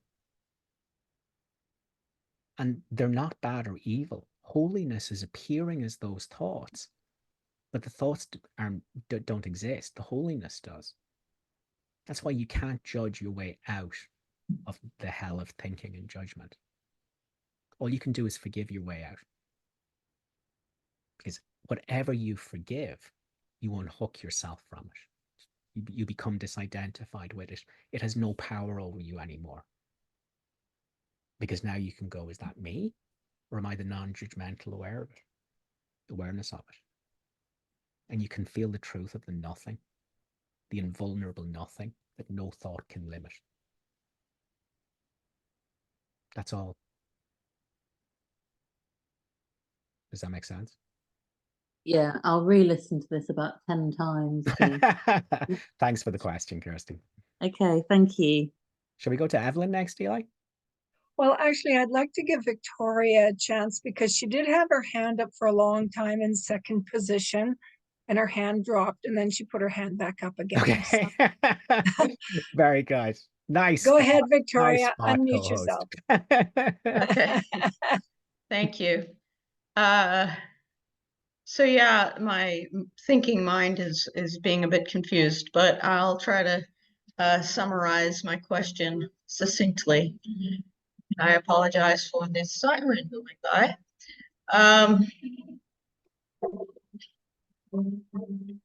Okay. So the way I've learned mind training seems to be more active or proactive than what you're suggesting, which seems very passive. Like all I need to do is just acknowledge that I'm thinking and that I'm not the thinker of the thoughts. Mm-hmm. And what I've learned is that I need to go in and uncover the beliefs behind the thoughts and, the fears that are attached to the beliefs. And, that gets very complex. It does. And I just want to give you one very succinct answer from the Course. The ego analyzes, the Holy Spirit accepts. Right. Yeah, I have thought of that. The ego loves to analyze itself.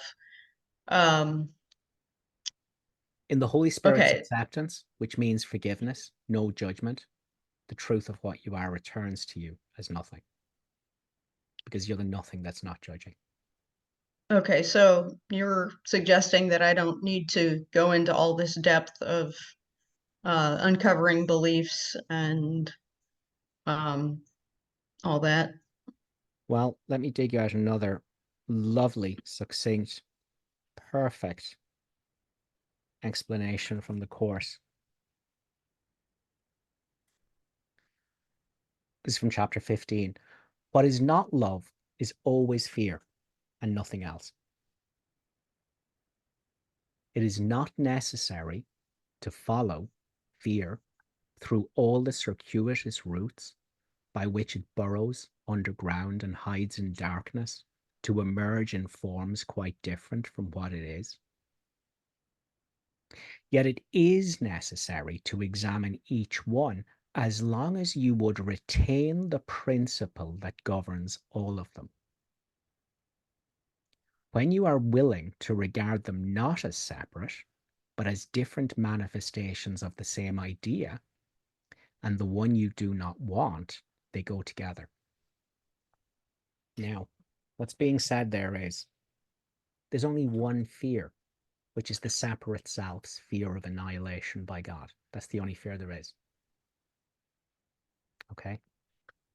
And that will be symbolized in the dream as the fear of monsters, the fear of violence, the fear of spiders, but that's just a lie. That's projection.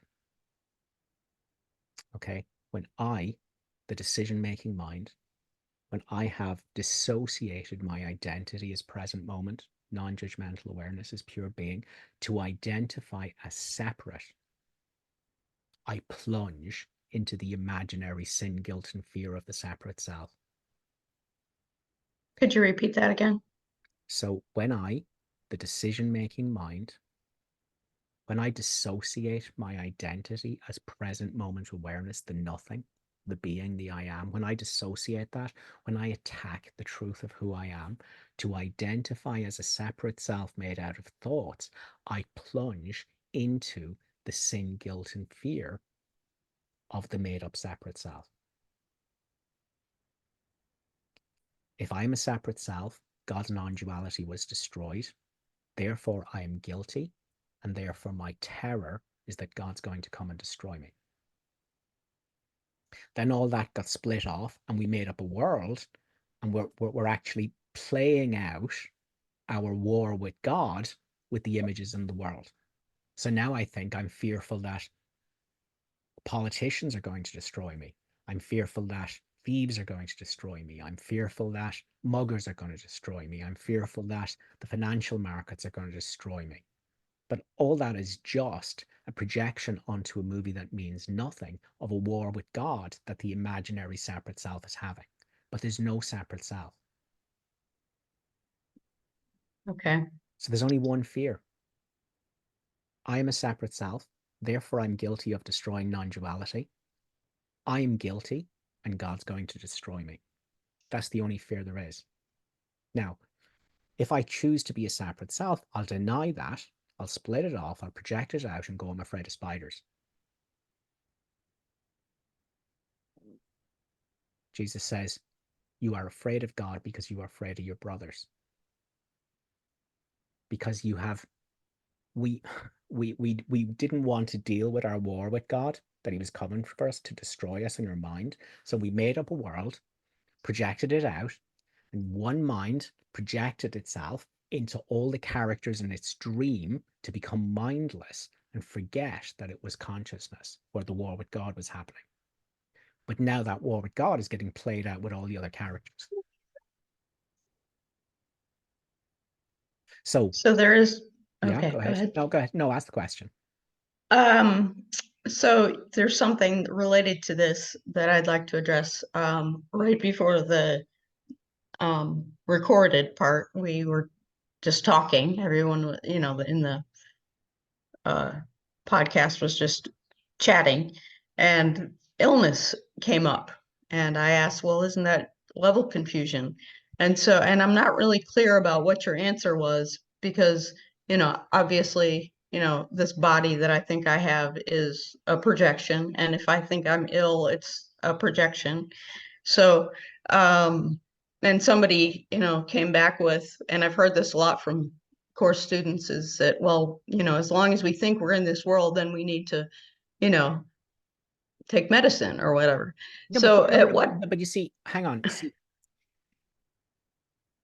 in the movie, there is a body that gets sick and goes for medical attention, where other movie characters look after the body and they give it medicine to take, and the body takes the medicine and the body gets better or the body doesn't.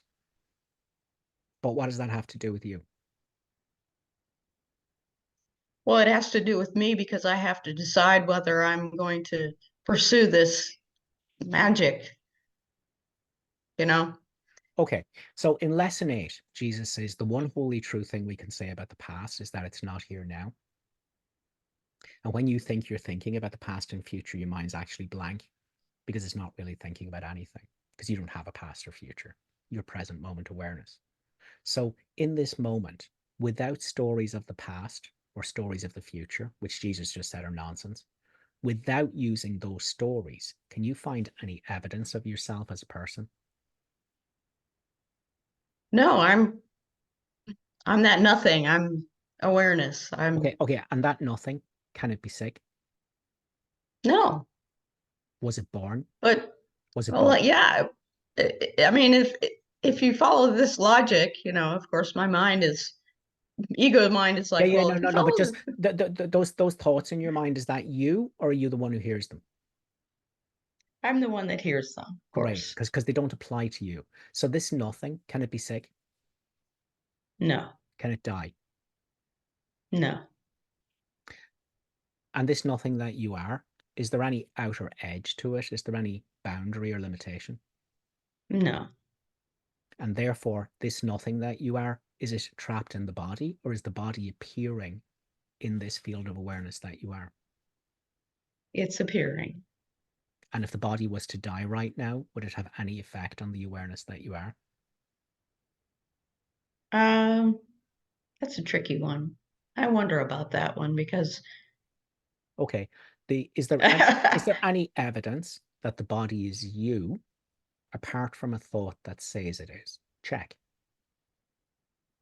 okay, say the question again. Is there any evidence that that body appearing in the field of awareness that's you, is there any evidence that the body is you or yours, apart from a thought that claims it? No, no. Okay. And the reason there's no evidence, could you hazard a guess why that is?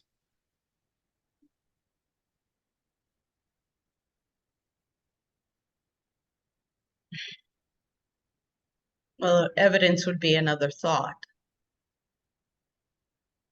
Well, what creates the illusion that the body is you is a thought. And without the thought, there is no evidence the body is you. Could you Correct, hazard, right. so could you hazard a guess why there's no evidence that the body is you?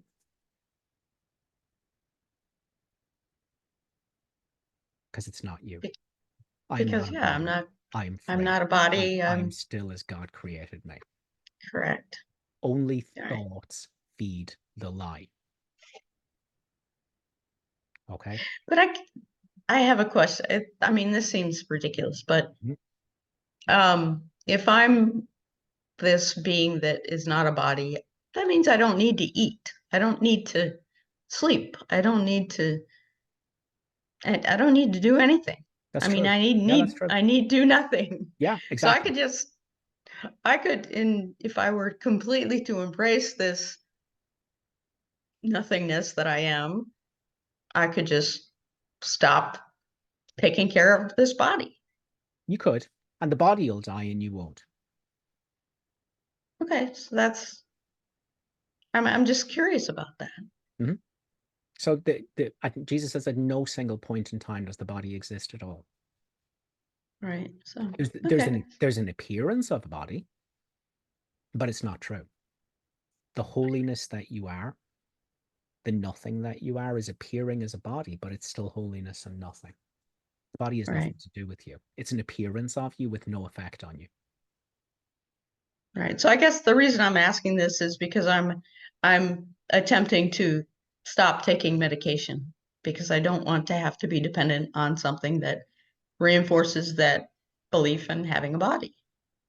That's a mistake. I'm not telling you whether you should or shouldn't stop taking medicine. I'm saying your reasoning is wrong. Because you're saying the actions of a body will dictate what I am. You're saying, okay, I'm going to stop using magic because that's not a miracle, but you're still doing magic. You're saying, if I stop doing magic, that'll be a miracle. Okay, but magic doesn't lead to miracles. Okay, so, you deciding I'm going to take medicine and that's going to make me better, that's magic.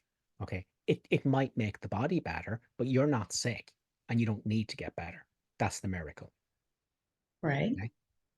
All right, so that's the miracle, right? The magic is I'm sick, and the way I fix my sickness is I'm going to take medicine and that will make me better. Now that's magic, because the only thing that makes you better is realizing you're not a body in the first place and you can't be sick. The only sickness is thinking you're a body. It doesn't matter what's happening in the body, it's not you.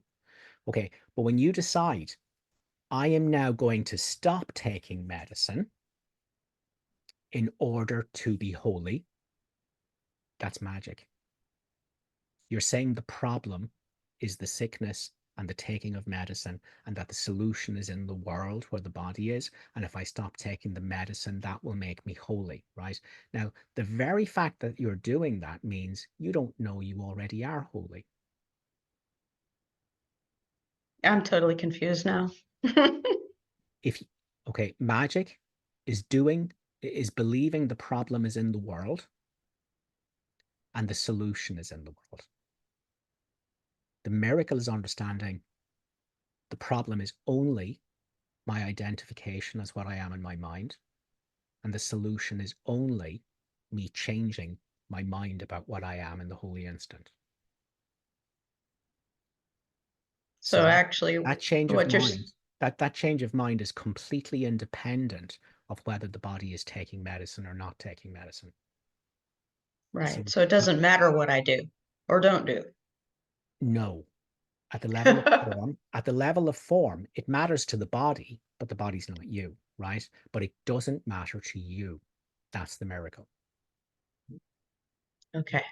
You cannot be anything other than healthy because you're not a body. Right. So Jesus says, you are not sick and you cannot die, but you can confuse yourself with things that do. But to do that is blasphemy because you are looking without love on God and his creation that he cannot be separate from. So here's the thing. Does the body have an independent intelligence where it can say, I am sick? No. Okay. Can awareness say, I am sick? You Awareness answer. can say, You well, answer. awareness can say Okay, that the just to body check is again. sick. So, but yes, but no. Okay, so awareness of itself as awareness Can awareness be cannot sick? say Can no. awareness be sick? Okay. Awareness cannot be sick. Can the body as an independent thing say, I am sick? No. Okay. Can a sensation say, I am sick? The sensation is a thought. So yeah, I guess, yeah. Okay. Can a pain say, I am sick? I'm not following where you're going Does with pain this have a because brain? Does pain have a brain that no, say, I am no, sick? no, no, Okay, so no. let's just recap. Awareness cannot be sick. The body cannot say, I am sick. The sensation cannot say, I am sick. So the only thing that can say, I am sick is a thought. However, can a thought be sick? No. I mean, you can, Sickness, yeah. sickness doesn't exist. It's a thought. But Okay. there's no one there to be sick. The Okay. one who is sick, there's no one there. And you are what sees that, the nothing. Mhm. That's healing. But But you still think it's a mistake to stop taking no, medicine? I didn't say that. I just said you're making a decision as an ego. Oh, I see. Now, Okay. so here's what you do. You use that process, that miracle, going back to the nothing that you are and seeing that you can't be sick and you can't die. You're not a body, you're free, you're still as God created you. Therefore, you don't have any investment in what happens in the movie. Because you're outside the movie. Right. Okay. So No, as long as I but stay. bear with me. No, yeah, but nobody's going to Okay. stay. Nobody's going to stay there all the time. But each time you realize you're not here, that you come back and understand there's nothing to worry about. There's nothing to fear. Everything is fine here. And then you'll find yourself identifying again as the body and the person and the world and all the stress and the worry and anxiety about the decision that you have to make. And you just go, oh, I think I'm something again. And can I just totally forgive myself for that and go back to the nothing that you are and go back to the peace where all is well in this moment? Everything's healed and holy now, not when illusions are fiddled with, not when medicine is fiddled with, not when bodies are fiddled with. Okay? Holiness is appearing as everything now. And when you go back to the truth of yourself, that's what's appearing as everything that doesn't mean anything. And it's the truth now. Okay? Now you come back to that place and you feel the peace there. And from there, let a decision about your medicine happen through you with no investment in it, without Okay. seeing it as your salvation, without seeing it as important, because it's not. It's only going to be an extension in the dream of you knowing what you are. A wrong-minded decision comes from chaos, and it's an attempt to fix chaos, and it will just produce more chaos. However, Okay. a I right-minded understand. decision is where you have already found peace and there's nothing to be attained. And from that place where all is well now, all is healed and holy now, then there is an extension of that knowing in the dream, and you've no investment in it for your happiness. And that will be the right decision. But you're not, the decision is not for your salvation. Your salvation is knowing what you are, that's not a body or a self made out of thoughts. And the peace and the wholeness that's here now in this moment, that's salvation. Now, from that, so a wrong minded decision is born of chaos trying to establish peace. A right minded decision is born of peace, and it is an extension of your knowledge of what you are in the dream. And you've no investment in it, there's no salvation in it. You found your salvation. It's outside of thoughts. It was never in your thoughts. Now we will find the light in you, which is your salvation. It is not in the thoughts, and that's where you've been looking for it. Come back home to the nothing, which is the truth of all of us, and allow a decision to happen through you that you have no investment in for happiness. Happiness is what you are, not what a body does. That's how you make decisions. Thank you. Pleasure. So, Eli, we're next. Okay. How do you say your name? Evelyn? Yeah, hi. Is it Evelyn or Eveline? Evelien. Eveline, very cool. Go ahead, Eveline. I have a funny question. That's allowed. I was wondering how you connect with how you, especially you, Keith, how you connect with friends, especially old friends and family and all the persons who are close to you. Sure.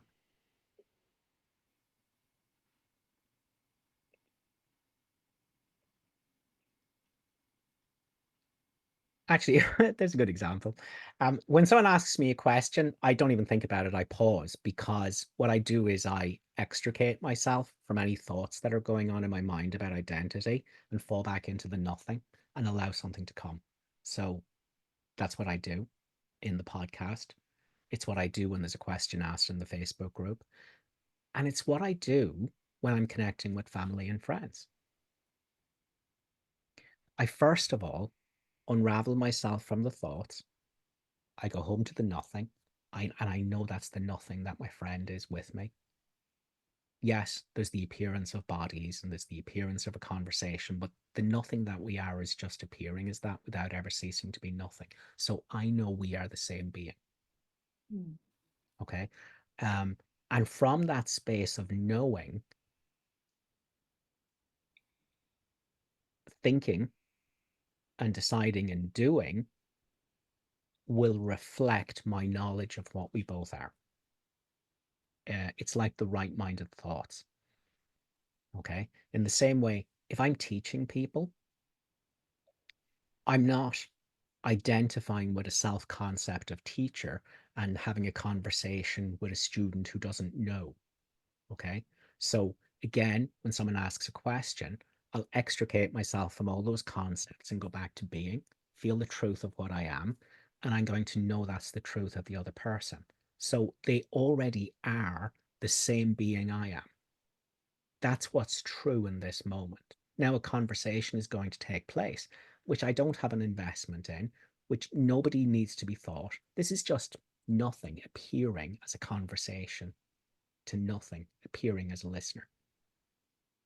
The dream will take care of itself for the highest good of everyone concerned.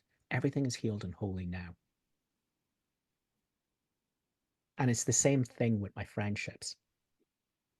Now, few points. Number one, am I connected with beingness that I am all the time? No. 10 minutes with my mother. And I've gone mind wandering as a separate self on whose behalf front arises. And I just notice it and totally and completely forgive the fact that I've identified as an ego that doesn't exist, and feel the nothing that opens up in my mind. And I go back to that, and that's the truth of my mother. And whatever conversation takes place is a reflection of my knowing of what we both are.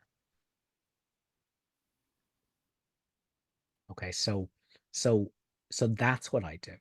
Mhm. Okay, it does not mean I'm constantly, doesn't mean there's no ego identity. I can never get hooked into thoughts. It does not mean that. I will, but I can't fool myself with it.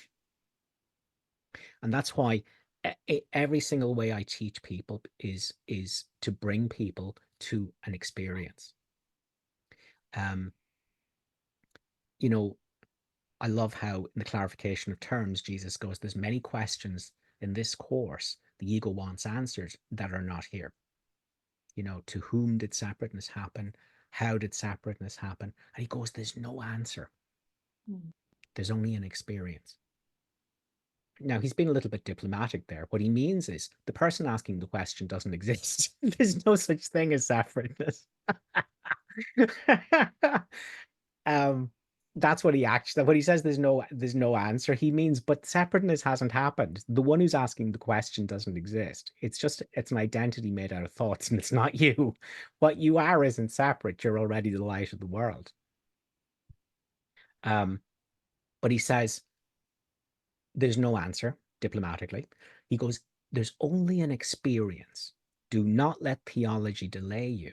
Seek only the experience. So by me following the forgiveness practice as taught here, as taught by Ken Wapnick, doing what I was told, applying it to absolutely everything in my life, there was an experience. There was an experience of my identity which had nothing to do with thinking or thought. And that's an awakening. Now, ever since then, does that mean I never dissociated and rise as a separate self made out of thoughts on whose behalf a front arises? No, that still happens, but I can't fool myself any longer. The minute it happens, I go, oh, and saying, can I forgive myself? And what rides in on the forgiveness is the nothing I am with all the world. And then I see that as what I am is what my friend is. What I am is what the person I thought my enemy was. There's no me in my enemy. There's the nothing appearing as what I thought I was in my enemy. But it's just the holy nothing. So that's the forgiveness process that I do. Now, that experience, that's why Jesus says at the end of the workbook, this is not an ending, it's a beginning, and I leave you with the Holy Spirit. Okay, because the whole book is designed to bring you to the experience that he promised you, that there's no such thing as separateness. It's made out of thoughts, and you have an identity outside of thoughts. And practicing the workbook and doing the forgiveness the way it's being taught here, you will have the experience that there's no separateness.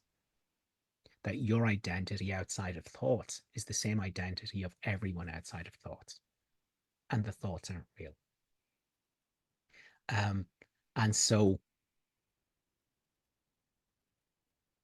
just do forgiveness like this. Every time you're suffering, it's because you think you're nothing. Totally forgive yourself. Don't fight yourself. Don't try and change it. Don't try and fix it. Don't come up with a strategy. Don't go, how do I apply my formula? How do I choose against the ego? How do I choose the Holy Spirit? It's the separate self that's doing that.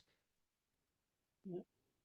The only way to learn what you are, the only way for what you are to tell you of itself is for you to look at the problem the way it is and not the way you're setting it up.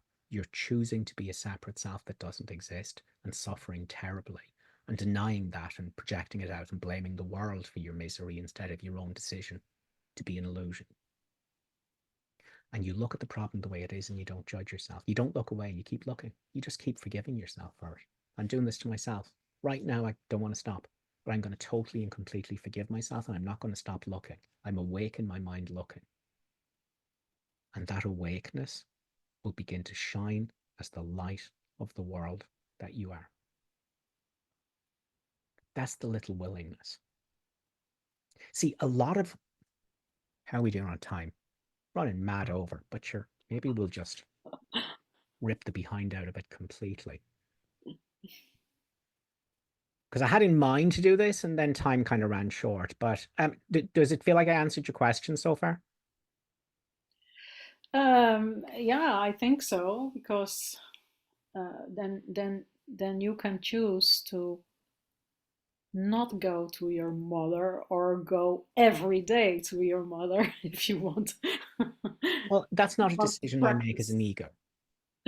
You see, going to my mother isn't salvation, and not going to my mother isn't salvation. There's no salvation in the images. The only salvation is in what's appearing as the images and never ceasing to be itself. The being that's the light of the world and the truth of everyone. That's the only salvation there is. So again, this is like the question of the medicine. There's no salvation in the images. That's magic. So for me to go, well, I should go visit my mother, that's magic. For me to go, well, I shouldn't go visit my mother, that's magic. One beingness is appearing as me and my mother without ever ceasing to be beingness. The forms, the broken pieces seem to take me nothing, for the whole is in each one. And every aspect of the Son of God is just the same as every other part now, except in thoughts, but they're lies. That's the only salvation Isn't there there is. the practice then? Pardon? Isn't there the practice? The only That's what I'm thinking. Well, the only practice there is to notice that you're identified with thoughts and think you're thinking them and you're suffering, and you think you're a self made out of thoughts, and you look at your decision to be an ego and you don't judge yourself. And what is it that's looking? And what's looking is the light of the world now, in this moment, and it's the truth of everyone.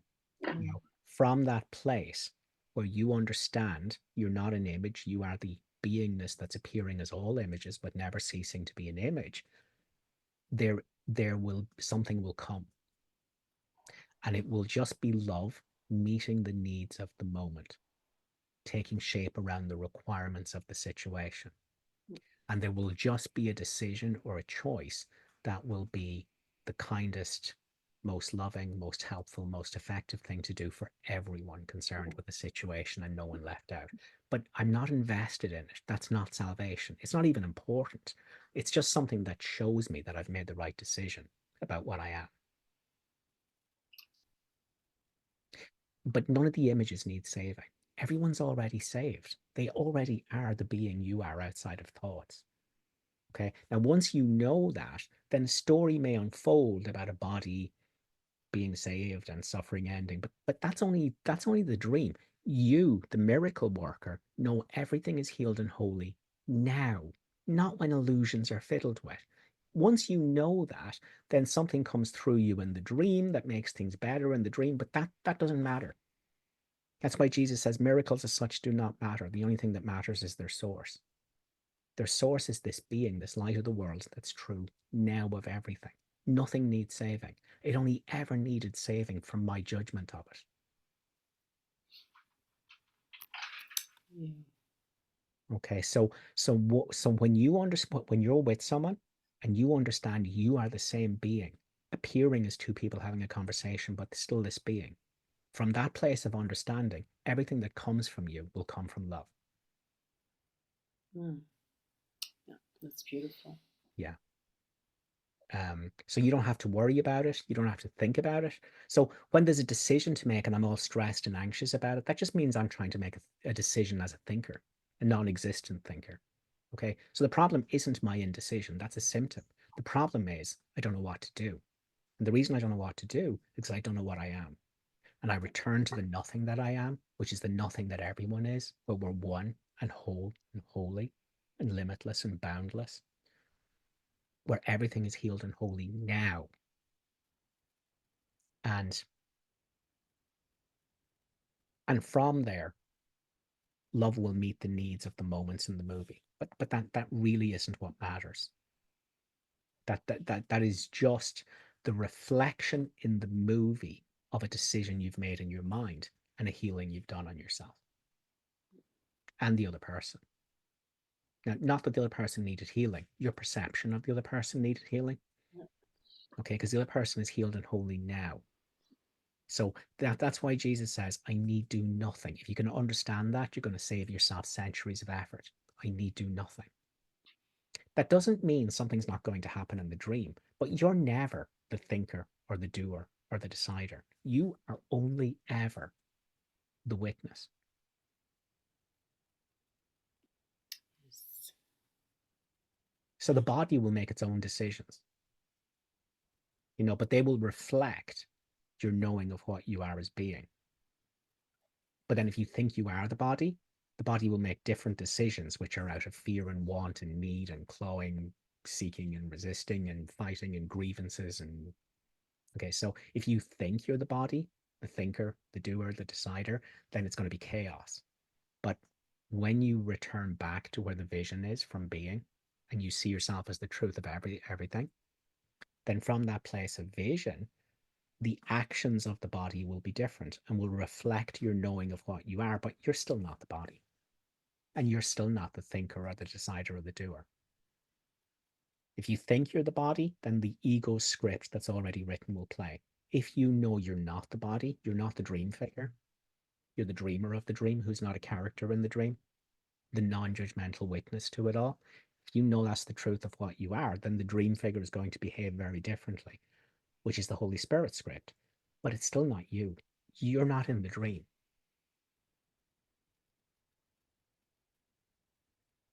Yes. Thank Cool. you. Yeah. So let me see, 7:30, 8:30, 9:30. Maybe we'll save that. Maybe we'll save the next lesson for next week because we've kind of gone on long enough. Guys, thanks a million for your attention. Hope you got something out of today. And I really just, don't get lost in concepts because the truth's not there anyway. Well, everything I've said today is pointing you to a place in your mind outside of concepts and thoughts. All right, that's all anything I said today was. That's all A Course in Miracles is. That's why Jesus says, forget this world, forget this course. Come with wholly empty hands unto your God. Your salvation is not in your thoughts, and that's where you've been looking for it. Stop asking your mind, how do I become a holy ego? The answer is not there. Okay, all the thoughts are wrong. Okay, what you are cannot be bound by a thought, and it's shining in your mind right now. And everything I've said today has been a pointer to the space in your mind where you have a reality that's completely outside of thinking. Thinking is happening. It's just that you're not the thinker. You're the witness to thoughts happening. You're not ready, So child. don't get too lost. Don't get too lost in concepts. That's all we're pointing at here. The finger pointed at the moon is not the moon. The map is not the territory. Okay? So what's way more important is that instead of me pointing and you looking at the finger going, I don't really understand the finger, and I don't know if I like the finger, and is a different finger better? That's not the thing. All I want you to do is look where the finger's pointing. Okay? Don't worry about the finger. Is it pointing you towards somewhere in your mind that remembers perfect peace? And that's shining there right now. Only thoughts are obscuring it. But as Jesus says, thoughts can't stop you. Clouds can't stop you. Go on. Challenge every cloud. Is that thought me? Or am I the one that hears it? The one that hears it is the nothing. Just keep touching back, and your mind will come in again with a vengeance, thinking this and thinking that. It's nonsense. You don't argue. You don't argue with a mad person. Okay, and the thoughts are mad. So you just keep going and going, is that thought me, or am I the one that hears it? Does it apply to the one who hears the thought? No. Never does. So that's been the purpose of today's podcast, is that pointing. So don't get hung up on concepts. It's pointing to a space in your mind that's shining right now. Always. Cannot be extinguished by thoughts. It can be veiled by them. It cannot be extinguished. You don't have to put it there. You don't have to earn it. You don't have to do something to become holy. You are holy. Only your thoughts and your thought-made separate self-identity is veiling from you the holiness you are that shines as the holiness of all the world. So again, I just want you to be clear in terms of what the workbook lesson is doing. The first part of the workbook lesson was for you to fully understand what the problem is. If you don't understand what the problem is, then how can you be shown how to escape? All you have to do is look at the problem the way it is and not the way you're setting it up. You must understand the problem. You think you're a self that doesn't exist, made out of thoughts, that's mortal, that was born, that will die, that has a past, that has a future. You're not that. You're not that. You're not that. It's just not true. It's just not. It's made out of thoughts, literally. And when those thoughts are undone, that's not your reality. It's not your reality. And your experience of reality will keep shifting. Not reality. Reality doesn't change, but your experience of it will. Because I know that for 3 years, my forgiveness practice was coming back from the insanity of thinking I was a thinker of thoughts and a separate self, and going back to the nothing. And that nothing was like a wide open space of awareness. And for the longest time, that was my practice. And then I would know that's the truth of the other person. But this year it's changed, and that's not my experience anymore. So it's like I would go back and from the something, and I would be the space. But it's a bit like now when I go back, there's no space anywhere, because what I am is appearing as everything, and there's no separateness. And with that now, back when I started having oneness experiences after the awakening, I would look at my hand, and I was looking at a hand, but that was love, and it was me. Or it happened with the butter, right? But those were rare occurrences in the beginning. But now, every time I go back outside my mind, outside of concepts and thoughts, and touch into the nothing that's here, it's more like going back to a no self than a right-minded self like it used to be. And it's not going back to space. It's going back where there's no space. And literally everything in the room is no less me than this body or thoughts or self, or so and that's the experience of that love all the time, because there's this complete intimacy with everything, where there's no separateness. So I don't often talk about my spiritual experiences, because I'm not always convinced that they're helpful, because people start seeking them. The one that's seeking them doesn't exist. They happen in the absence of the seeker. But I do want to say it in the context of today's podcast is that Jesus isn't messing around when he goes, there's no answer, but there is an experience. Believe me, there's an experience that separateness doesn't exist. And it won't require too much practice of forgiveness this way, where all you're ever doing is, am I suffering? That's because I think I'm something. Can I forgive myself for being this something and suffering? And what's looking? And that's your route back to the nothing that you are and the truth that everyone is. You do that. You do that diligently throughout the day. Every time you have a flash of hatred, a flash of fear, a flash of anxiety, a flash of whatever it is, you just do that. My God, what you are will tell you of itself. And it'll knock your socks off. That's the little willingness. A lot of willingness is crap because you, the separate self, are trying to be a holy ego. It's so simple. Look at the fact that you're choosing to be an ego and don't judge yourself or fight yourself and don't try and fix it. Just totally forgive your misidentification. And the nothing comes. The Holy Spirit comes. The I am comes. And it tells you of itself. What you are. It'll seduce you. And it will be, and when you have that experience, it's more real than anything else you've ever experienced in your life.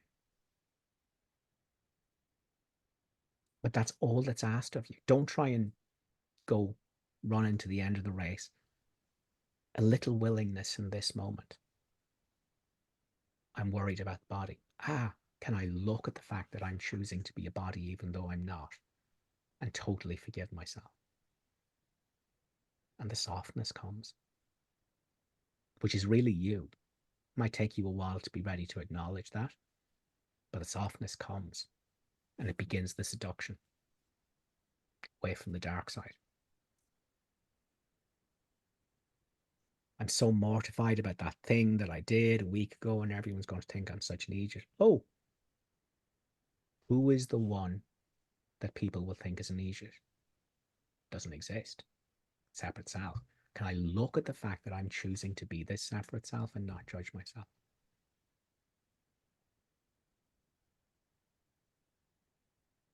Holy Spirit's here. Just keep looking. That's all that's asked. The nothing will do the rest. That's all. But everyone wants to fight themselves and, oh, I'm such a crap course student and it shouldn't be happening to me. And what's my forgiveness formula? And how do I get rid of the darkness? And how do I choose the light? Crap. Jesus, take it off me. Jesus, take it off me. Crap. So simple. Look at the problem the way it is and not the way you're setting it up. That's what the man says in the book. Look at the problem the way it is and not the way you're setting it up. And that's all he says. That's all he says. Doesn't say go choosing the Holy Spirit, like you go. He says, look at the problem. Now you're being shown you can escape from the whole shit show. Look at the problem the way it is and not the way you're setting it up. Without judgment, obviously. And what you are will tell you of itself. No need to tie yourself in knots. No need to feel like a failure. No need to beat yourself around the head with A Course in Miracles. Nothing. That's all wrong. Forgive. You cannot think or judge yourself out of the prison of thinking you've locked yourself into. You can only forgive yourself out. And the only one you're forgiving is yourself. Right, we'll sign off. Guys, thanks a million. We'll catch up in the group during the week, the Facebook group, and we'll do it all again next week. Cheers, guys. Thank you, Keith. Thanks so much, Keith. Keith. Thank Bye, you so much, everybody. Keith. Thank you.